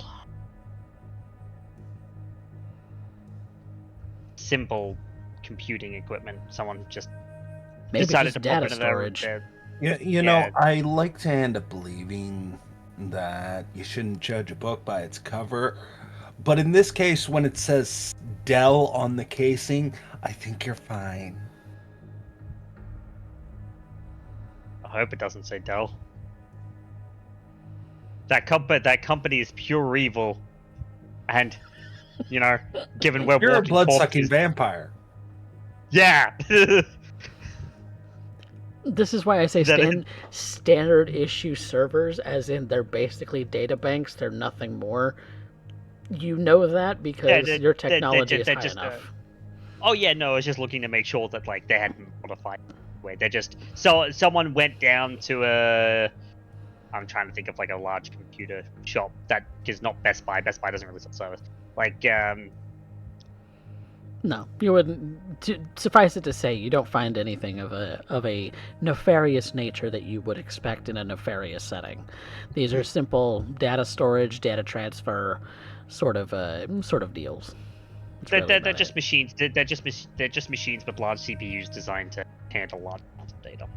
Yeah, because you And get the sense that they download a lot of data that they may or may not actually have anything useful on.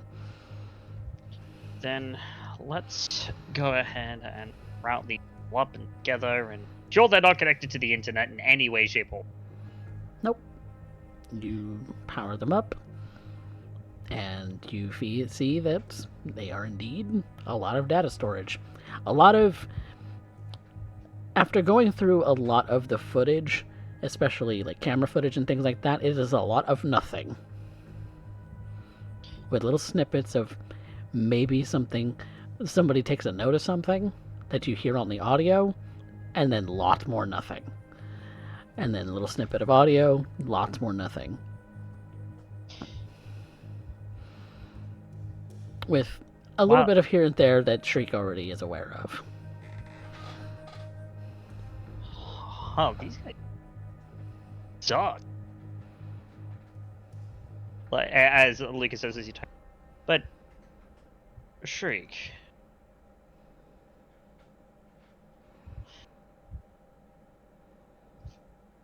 Once we're finished here retrieving whatever data there is to retrieve off of these things, because it just looks like they set these cameras to record literally everything.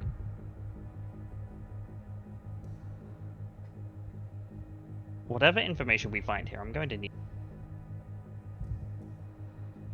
because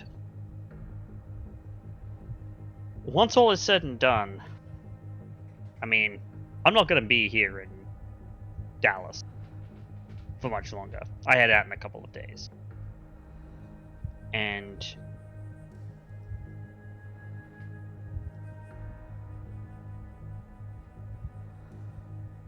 that being said, someone is going to need to be able to push this forward.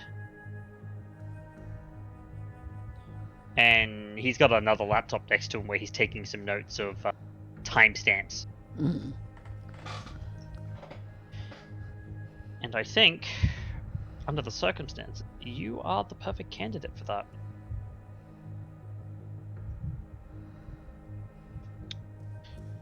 So glad to end up seeing that a blue blood wants to take charge as normal. For a second there, I thought that the world was spinning off its axis. If you think this is me taking charge, then he turns to Shriek. No. I'm simply repaying the debt that I owe. And this is just the easiest way to do that. Really, what I'm doing here is trying to set you up to push. Because despite your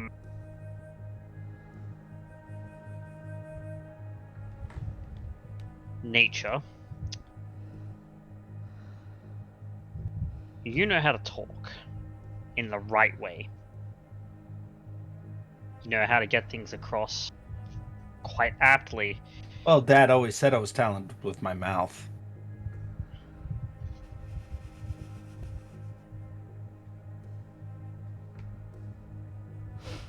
Luke kind of stops. Anyway, Aw, what's the Oh. matter? You can make him jealous. Yeah, Shriek starts rubbing Luca's shoulders. You're still gonna make this thing about Gerard, aren't you? Oh, right. Sorry. Hands off.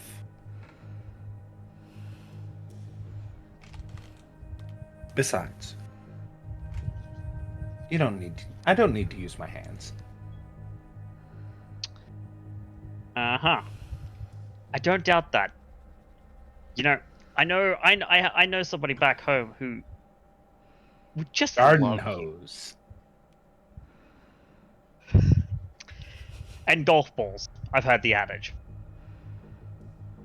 Honestly, I just like seeing you having a hard time concentrating.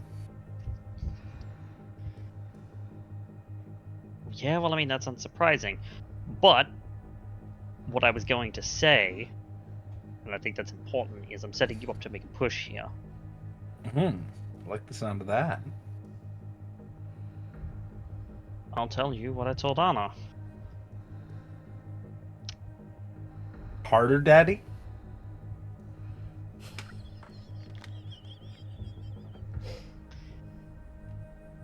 Not quite my type, unfortunately. Why would you tell her that? Oh, that's just horrible. I'm going to. Ruin that woman's the entire sense of being. I mean, that's just I ill mannered.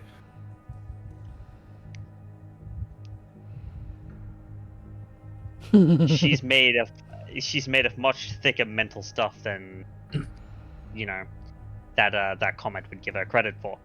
Anyway, So you what like I him told thick. his eyes kind of tick up because for looking back to the screen.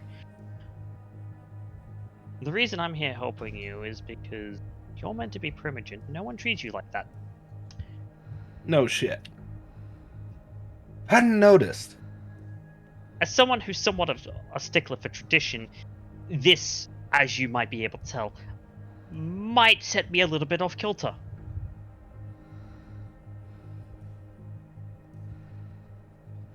I can do that on my own. I don't need footage for that. But if you want it recorded,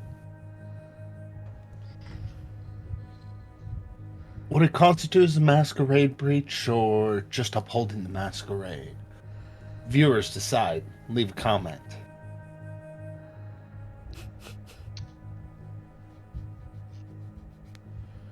Frankly, with how the internet is treated these days, you know what? I don't even know where I was going with that. No, it's okay. You wouldn't be the first person I screwed their brains out. Oh, look at you saying that you've got a body count. Every kindred does. Yeah, I like leaving everybody dry on occasion. I'm not picky on feeding preferences. All I can say there is that that's a hell of a lot of cleanup. Not if you swallow. Yeah, I wouldn't know anything about that. Well, you got time now to practice.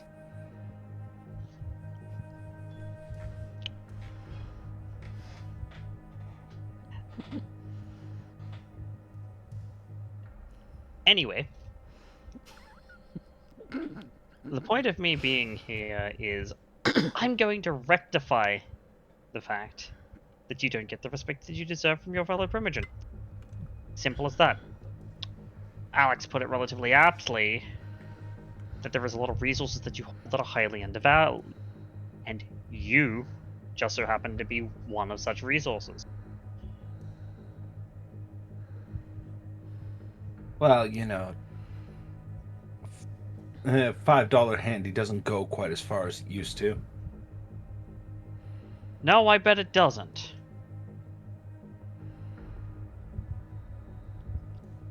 Apparently, neither does the respect of a court's titled members to themselves.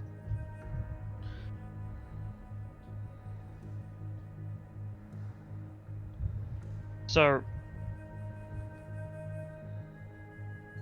this,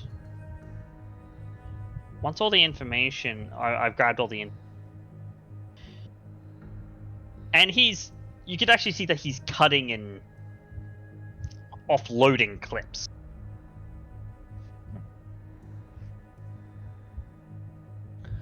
Once this is all said and done, this is all evidence that in the end I want you to Evidence of what exactly? Or is this we find a whole bunch and try and make a narrative after the fact? Well, I'm noticing a lot of different, a lot of names and faces, a lot of faces especially, but there'll be names. Because I'm sure there's also text documents and stuff on the machines. Yeah, plenty. Look for Winters. Winters. Mm-hmm.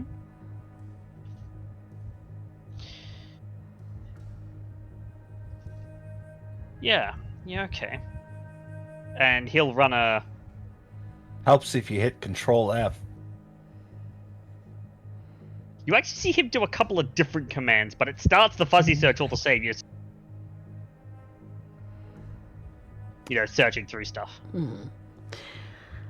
You do find information on a Harrison Winters.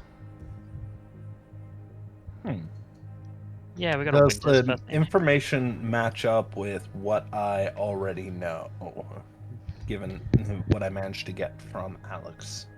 From his from his ID and the other things that she gave you, yes. His it even has his photograph, his name, personal information, his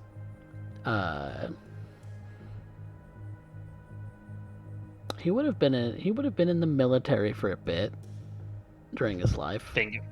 Fingerprints. Hell, yeah. Maybe even a link to some DNA profile they held off site. Yeah, a lot of like personal information that you would get for his personal identity and things like that. You would.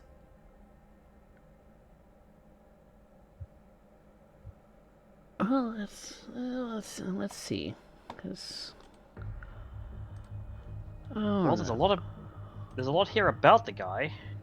You could literally become him with this amount of. That's the idea. Well, I can't say I'm no forger. I'm not really a forger of identification. So if you've got his ID, Jeez. Didn't you know? It's all about presentation. I couldn't agree more.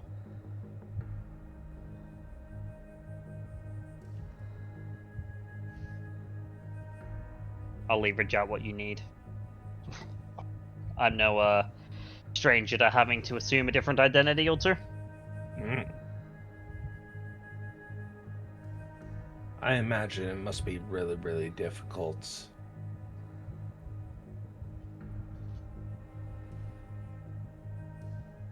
You know, posture changes. So right now you have the posture that's like straight up and down, 4-foot pad dragon kind of posture.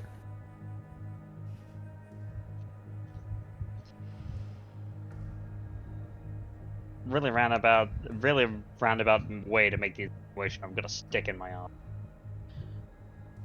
I figured you'd made more room.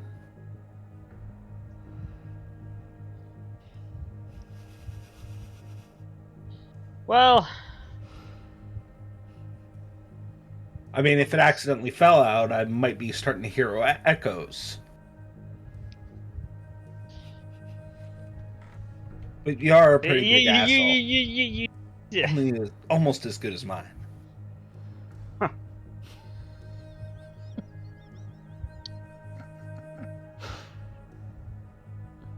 Freak.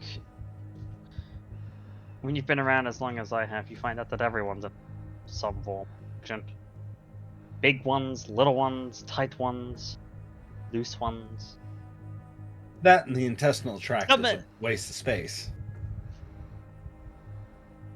Not if you know how to use it correctly. Now you got me curious.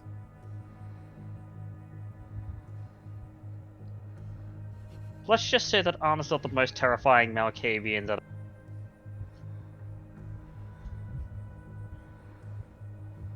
Wow. Because let me tell you, the last time that I had interaction with Malkavian audio, he threw a car at me. He threw a car at you. Yes, he threw a car at me. The Scourge of Edmonton, formerly. Big So fucker you're on by the the name of Scourge's shit list. Oh, that's fun. Formerly. Technically, everyone's on his shit. Big fucker by the name of Todd Reagan. I think I hate him already. He's taller than me and about the width of my Bugatti.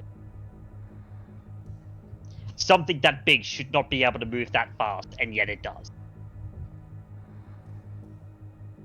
Actually, A man of girth, I see. girth enough that he'd split you in two. And the really Personal funny thing is that's experience, not I that. imagine. Thank you that's very not much for the toughness of a Ventru, huh? That's not a euphemism. If I wasn't useful, he would have literally torn me.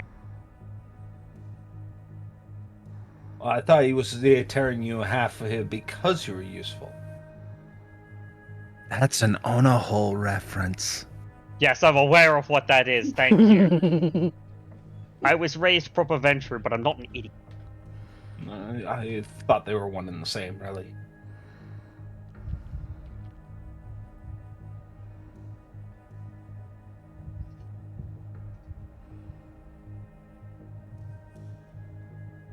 Now get your mind out of the gutter and keep on your job. Excuse me a sec. I have to roll quick. You have to roll a what real quick? Oh. One of Okay. those. Okay. One of those. Yeah, that's pushing a button. Which part was pushing a button? I might be a blue blood, but I'm not an idiot. The lineage. He said, I thought they were one and the same. Yeah, it's only the lineage. Whew. Whew. Spicy. Nah. You actually hear Luca kind of just take a... A purposeful inhale. Don't worry, Luca. You're not the first blue blood that wants me dead. No, Shriek. If you really wanted to push that... Dead. You're already dead. I am loving it. No, the things that would happen to you... Beg. You would wish you were dead. Truly dead. Unmoving, unthinking.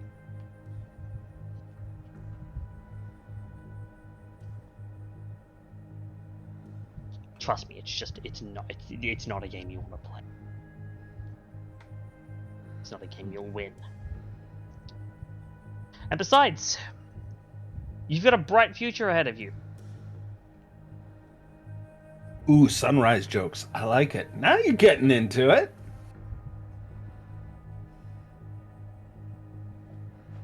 He looks over Luca's shoulder at the monitor. So go ahead, Mr. Magic Man. Show me something exciting. I think I've got something. And I would assume there is probably something that he pulls up on the laptop he's got off to the side. This one is connected to the internet, but it doesn't have anything to do with the Second Inquisition hardware. But he's gonna look up, like, because there's gonna be dossiers on all sorts of different people in here, obviously.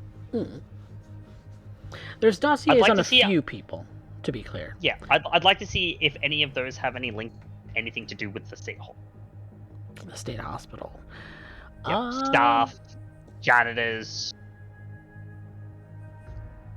It's a simple cross-referencing check. Cross-referencing. I'm gonna say that is going to be a roll of some kind. Yeah.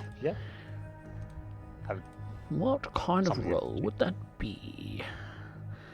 That is going to be like an intelligence investigation. I'd say more wits. More wits investigation, because it's kind of thinking on the fly, kind of searching on the fly as to relevant keywords, things like that. Yeah, wits investigation. I can do that. Critical add +1 to that. Okay. Shake a land +1. Cool. I like it a +1 on that. Are you We happy can do with better that than roll? that. I'm going to spend a roll. I'm going to spend two successes, not on. Okay.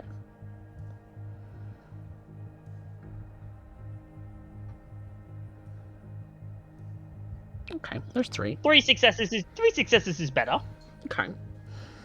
And you're looking specifically to cross-reference with anything to do with the state hospital. Okay. Yeah.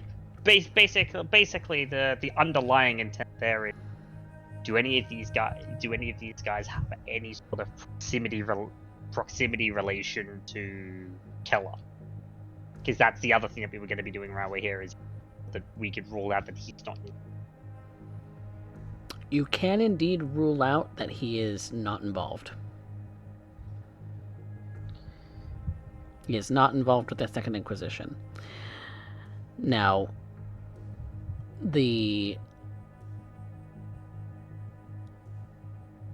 are some other interesting tidbits that you'll find as far as personnel files of other people. You'll find Kyra's data. You'll find the data on a woman named Atsuko, another person named Sebastian Moore. You'll find some information on some of the known blank bodies that they had been tailing but lost track of. But none of them have any kind of real importance to you, per se.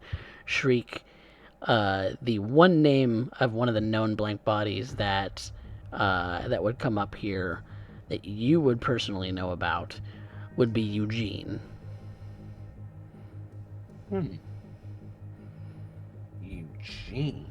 Eugene Jade, sire.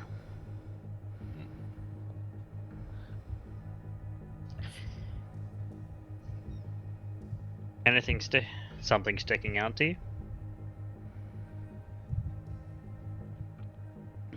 Can I get a print of this? And particular pages. That information is on the servers of the Second Inquisition files, so you'll have to hook it up to a printer. He can pull the info and print. Yeah. The nice part about paper, it burns. Yeah, I'll pull it off. Not an issue. And I'm going to direct him to a whole bunch of pages. Some of relevance, a lot of them not. So I really don't want him to know exactly what it is I'm pulling off of or why. And if he didn't catch it, then not my problem. Another thing that would stick out to you, Shriek, is that they were aware of Eugene's known associations with both Jade and another figure.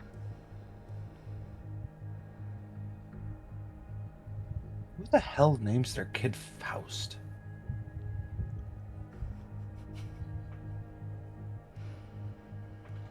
What kind of hot topic bullshit is that, really? Among others, of a more kind nature. I'm not saying that out loud. I'm just thinking. Yeah, because Luca would have been. Did you say the name Faust? But, just another page. Just another page in all the pronouncements.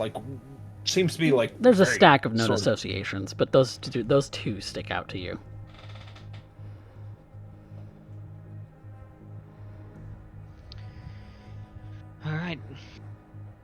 I can make links here. I mean, there's a lot that I want to anyway. And you can see that he's linking, you know, given that they'll have pictures of IDs and things like that for, you know, the main ones. For the personnel, like he's linking the personnel, like any video of the personnel to their file. And you can see he's doing this quite fast. Like he types very, very quickly. I imagine so. But you also notice that the cell really only consists of those 4 people. Of Sebastian Moore, Otsko, Harrison Winters, and Kyra Harden. Let's go.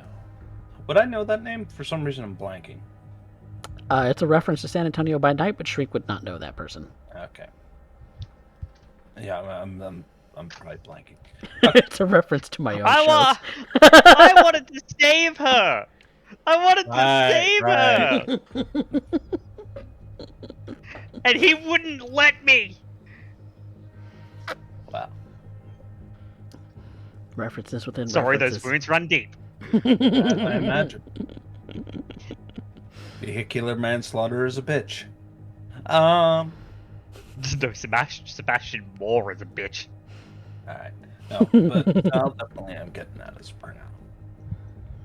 Yeah. And Luca would do that, and he basically would have built a web of all the information. Video clips, text files. Basically, he has webs on each of the, like, for each of the people that have dossiers. There is now a proper full information web built based on all the information that they have. Yeah, and so far, no ties to Dr. Keller. Well, that's good to rule out. That being said, we should probably check to see if any of these they use the word blank bodies? And you see that he kind of screws up his face at that. The terminology's awful. Oh yeah, like Kindred is so much better. Kind of gives a sense of Propaganda bullshit? You're right. Well, I was gonna say, you know, a little bit of familial feel. You know, even though we do stab each other in the back, it kind of gives at least somewhat of a vague thing. Yeah, well, we're all family, at least a little bit. Well, we try and You keep know, it inside in the family anyway.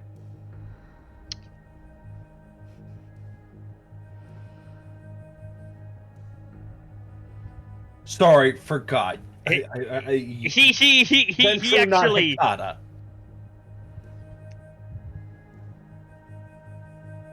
Yeah, I was about to say, have you ever heard of the Hikata? Because let's just say I have some experience dealing with the Hikata. Rigor mortis first thing in the morning.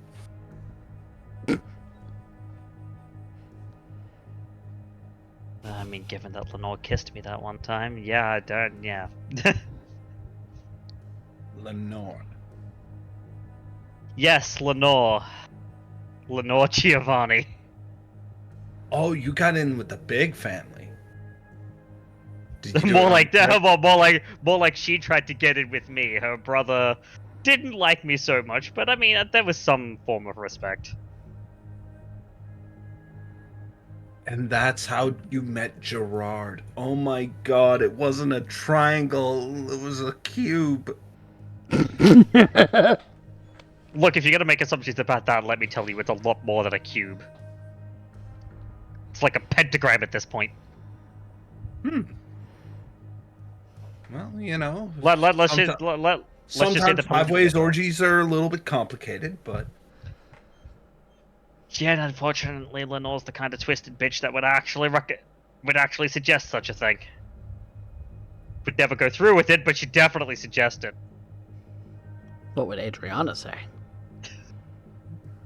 Yeah. Yeah, what would she say? That's a very good question. One that I really don't want to posit right now.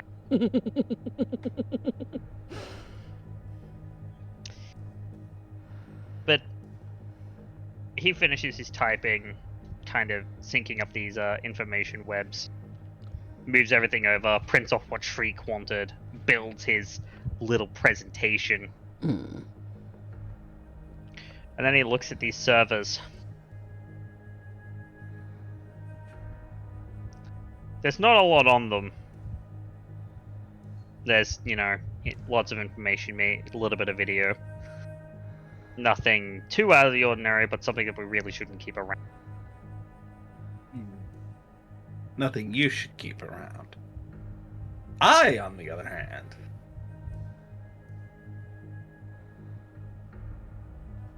If you're sure.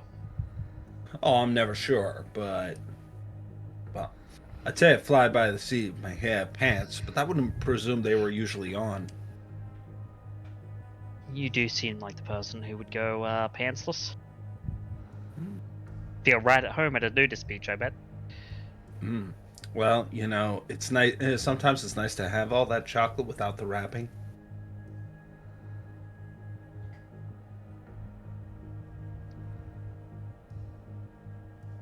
That implies many things, and I'm comfortable with none of them.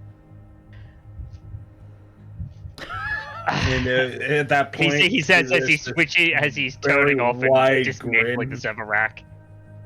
Yep. Shriek is grinning wide, and Luca is turning off all of the servers. Right. So, gonna take me out for dinner at the very least after this date? Come on, I don't get to end up riding in a Bentley all the time, or end up having somebody who has the flash, the cash kind of thing. That means we can have a really good time. Yeah, I won't tell Gerard. The thing is, I can actually eat food. I'm not sure if you can or not. Oh, you bitch.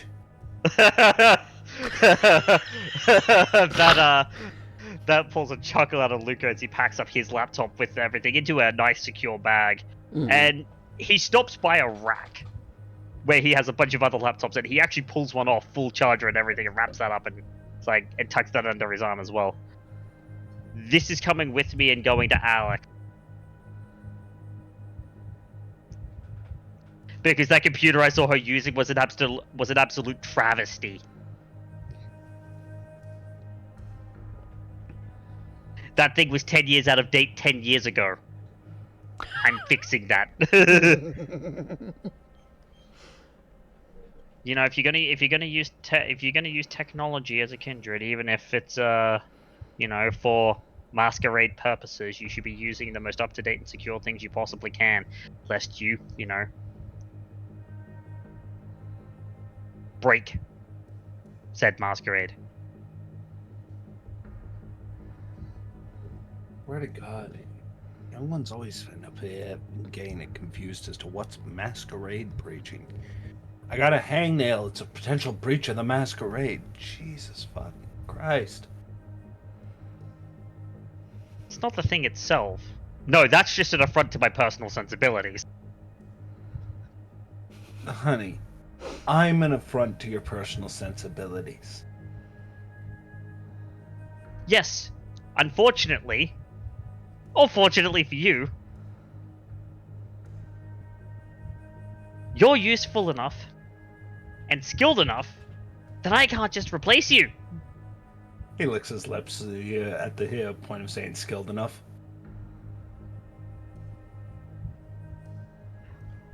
Look, whether that be your clan's proclivity for sneaking into places or you sucking dick, I don't. What? Never dealt with a rose before? You notice there's creepy crawlies all over his skin. And he's been here for more than an hour. Oh, Streak right now is just waiting for the power to go up because something shorted, because something crawled on a motherboard somewhere. He does pull out his phone and send a text. Like, make sure to pest bomb the area. Because you can see the creepy crawlers on Shriek. He's just like, yeah, they're probably in them. It only just now dawned on you, though. Mm-hmm. Oh, I'm sorry. I'm shedding. Sucks when you got messy housemates.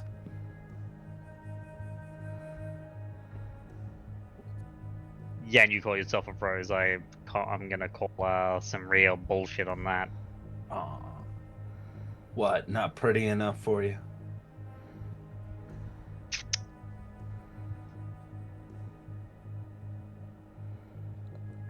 He's a looker. Too relaxed in a situation like this, because he knows how Adriana gets. Mm.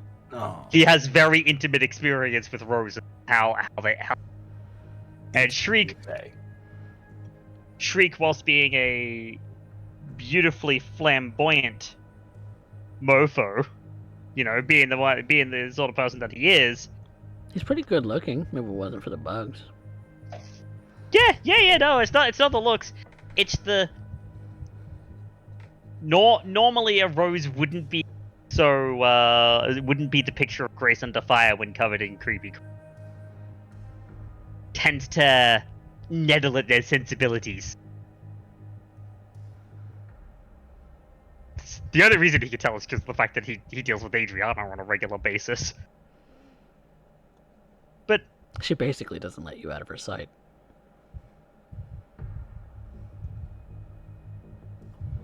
Hungry little muselet, that one. But let's get this stuff back to Anna and Alex. But I'm hungry.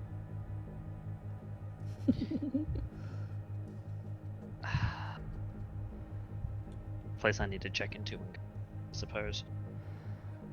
We can do that after we drop this stuff off, so I'm not lugging it around. And I think that would be a good place for us to call the session for tonight.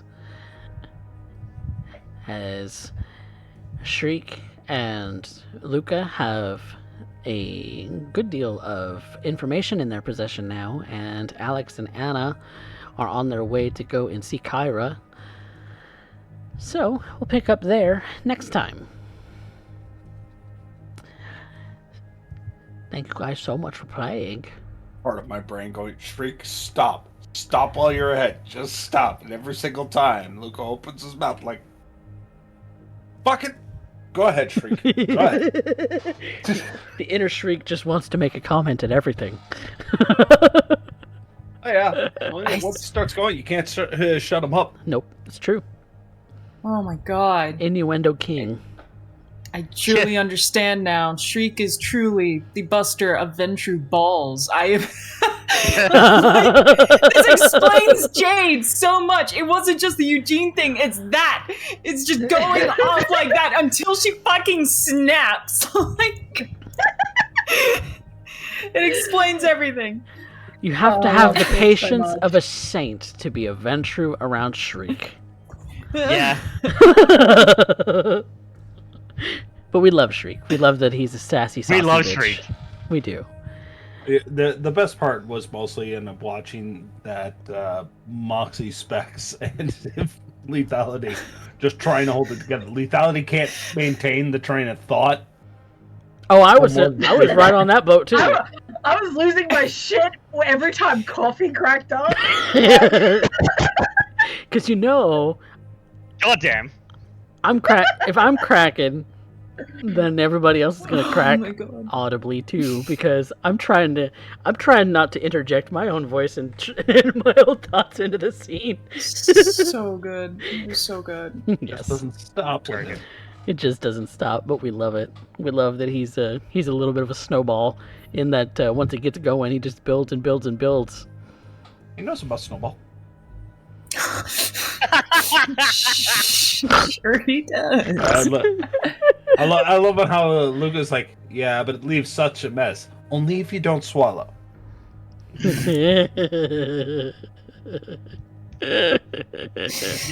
I meant rolling down the hill and getting bigger, but I'll show you one Something rolling lines down the in hill that and getting scene. bigger. Sorry. God, we're such a Who degenerate. the hell names their kid Faust? Oh my god, it wasn't a triangle, it was a cube! That implies many things. I am comfortable with none of them. There's some good what lines kind of in that hot last topic scene. name is that? Good Fuck. lord. So many good lines in that last scene. Love it. But first and foremost, I don't think we have stains, so we don't have to deal with that. You can None that recover ain't on willpower. sheets. What? None that ain't on sheets. Fair enough. At least not tonight.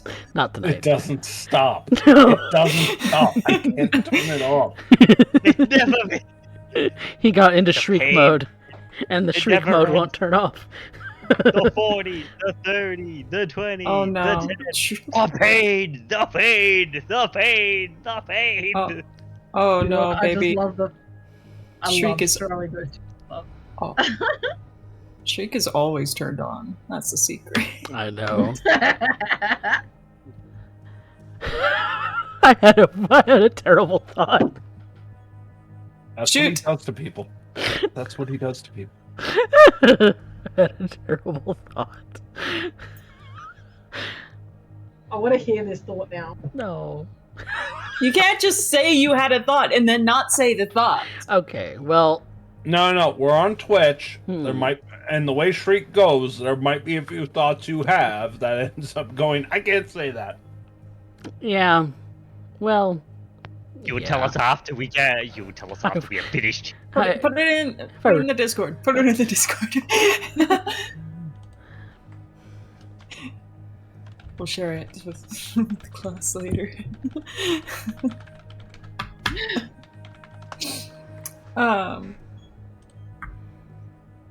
It's a good game. Okay. I was about to say, I need to hear this.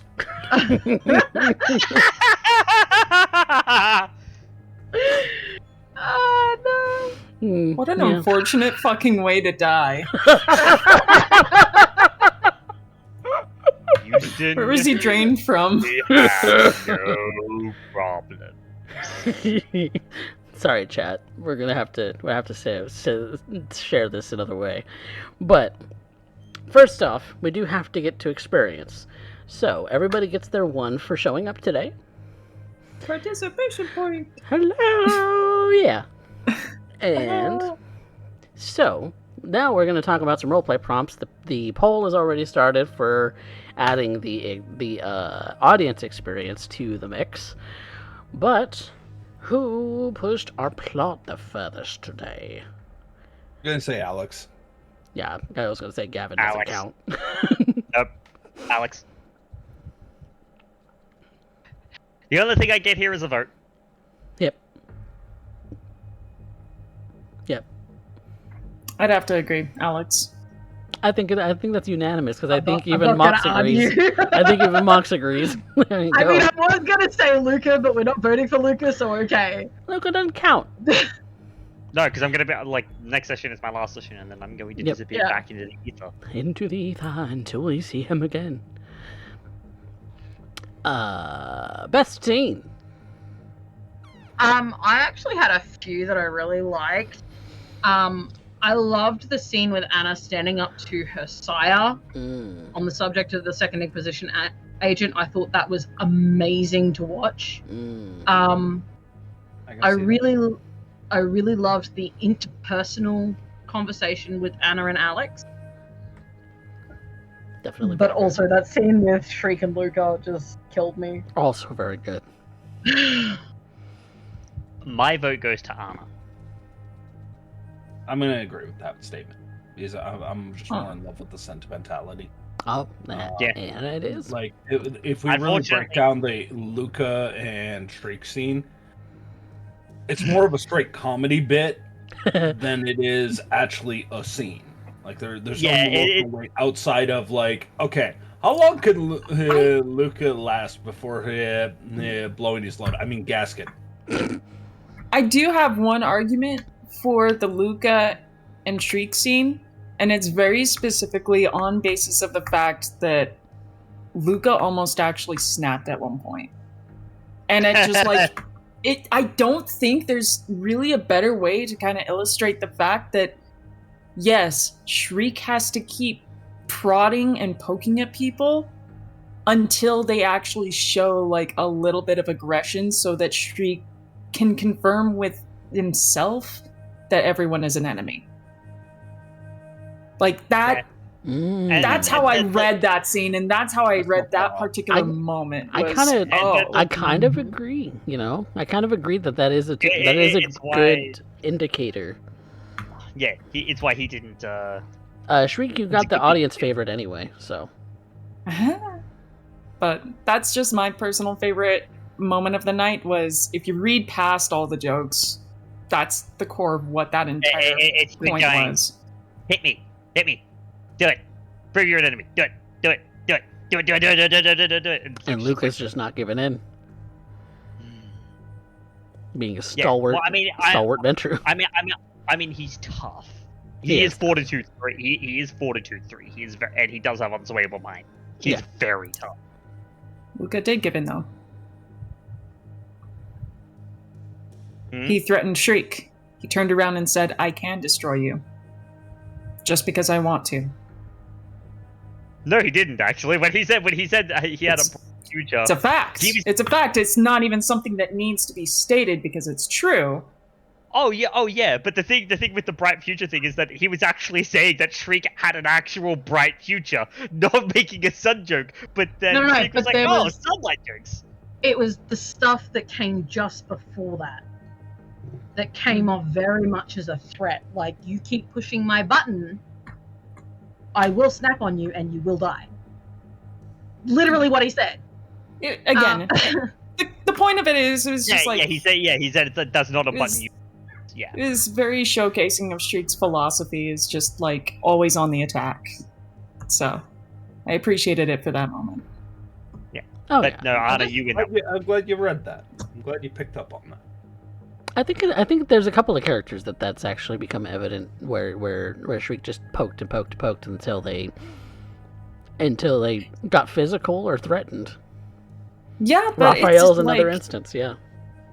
A lot of them is just like they already had a lot of like very aggressive natures about them.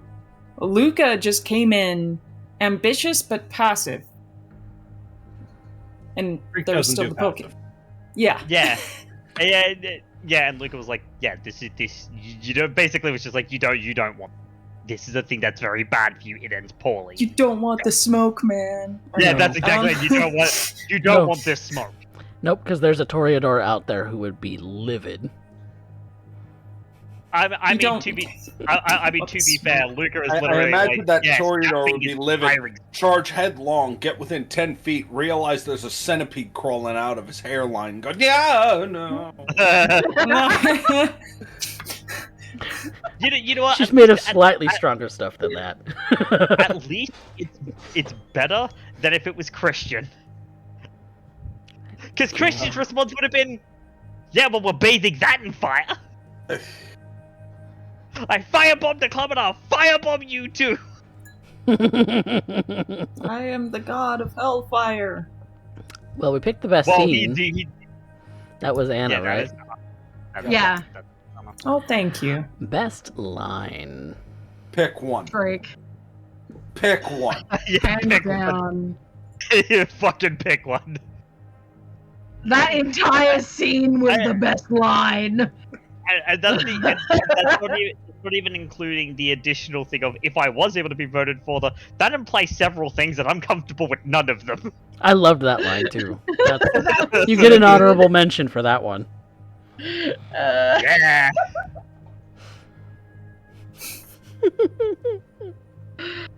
Oh, good lordy. Love it. I think that's unanimous then. Shriek, you get that their line the experience point for line. Yes. Well, that means that we have concluded tonight's episode of Blood and Iron, Dead Man's Hand. And we will indeed, of course, be back next week with more Blood and Iron, and of course be back on Saturday with more D&D Rebirth. So I hope you all are looking forward to more of those. If you're I'll need to check in with you on that one regarding planning and things. okay, Just because of how long we go and the fact that it's on my Sunday and that Sunday happens to be New Year's Eve.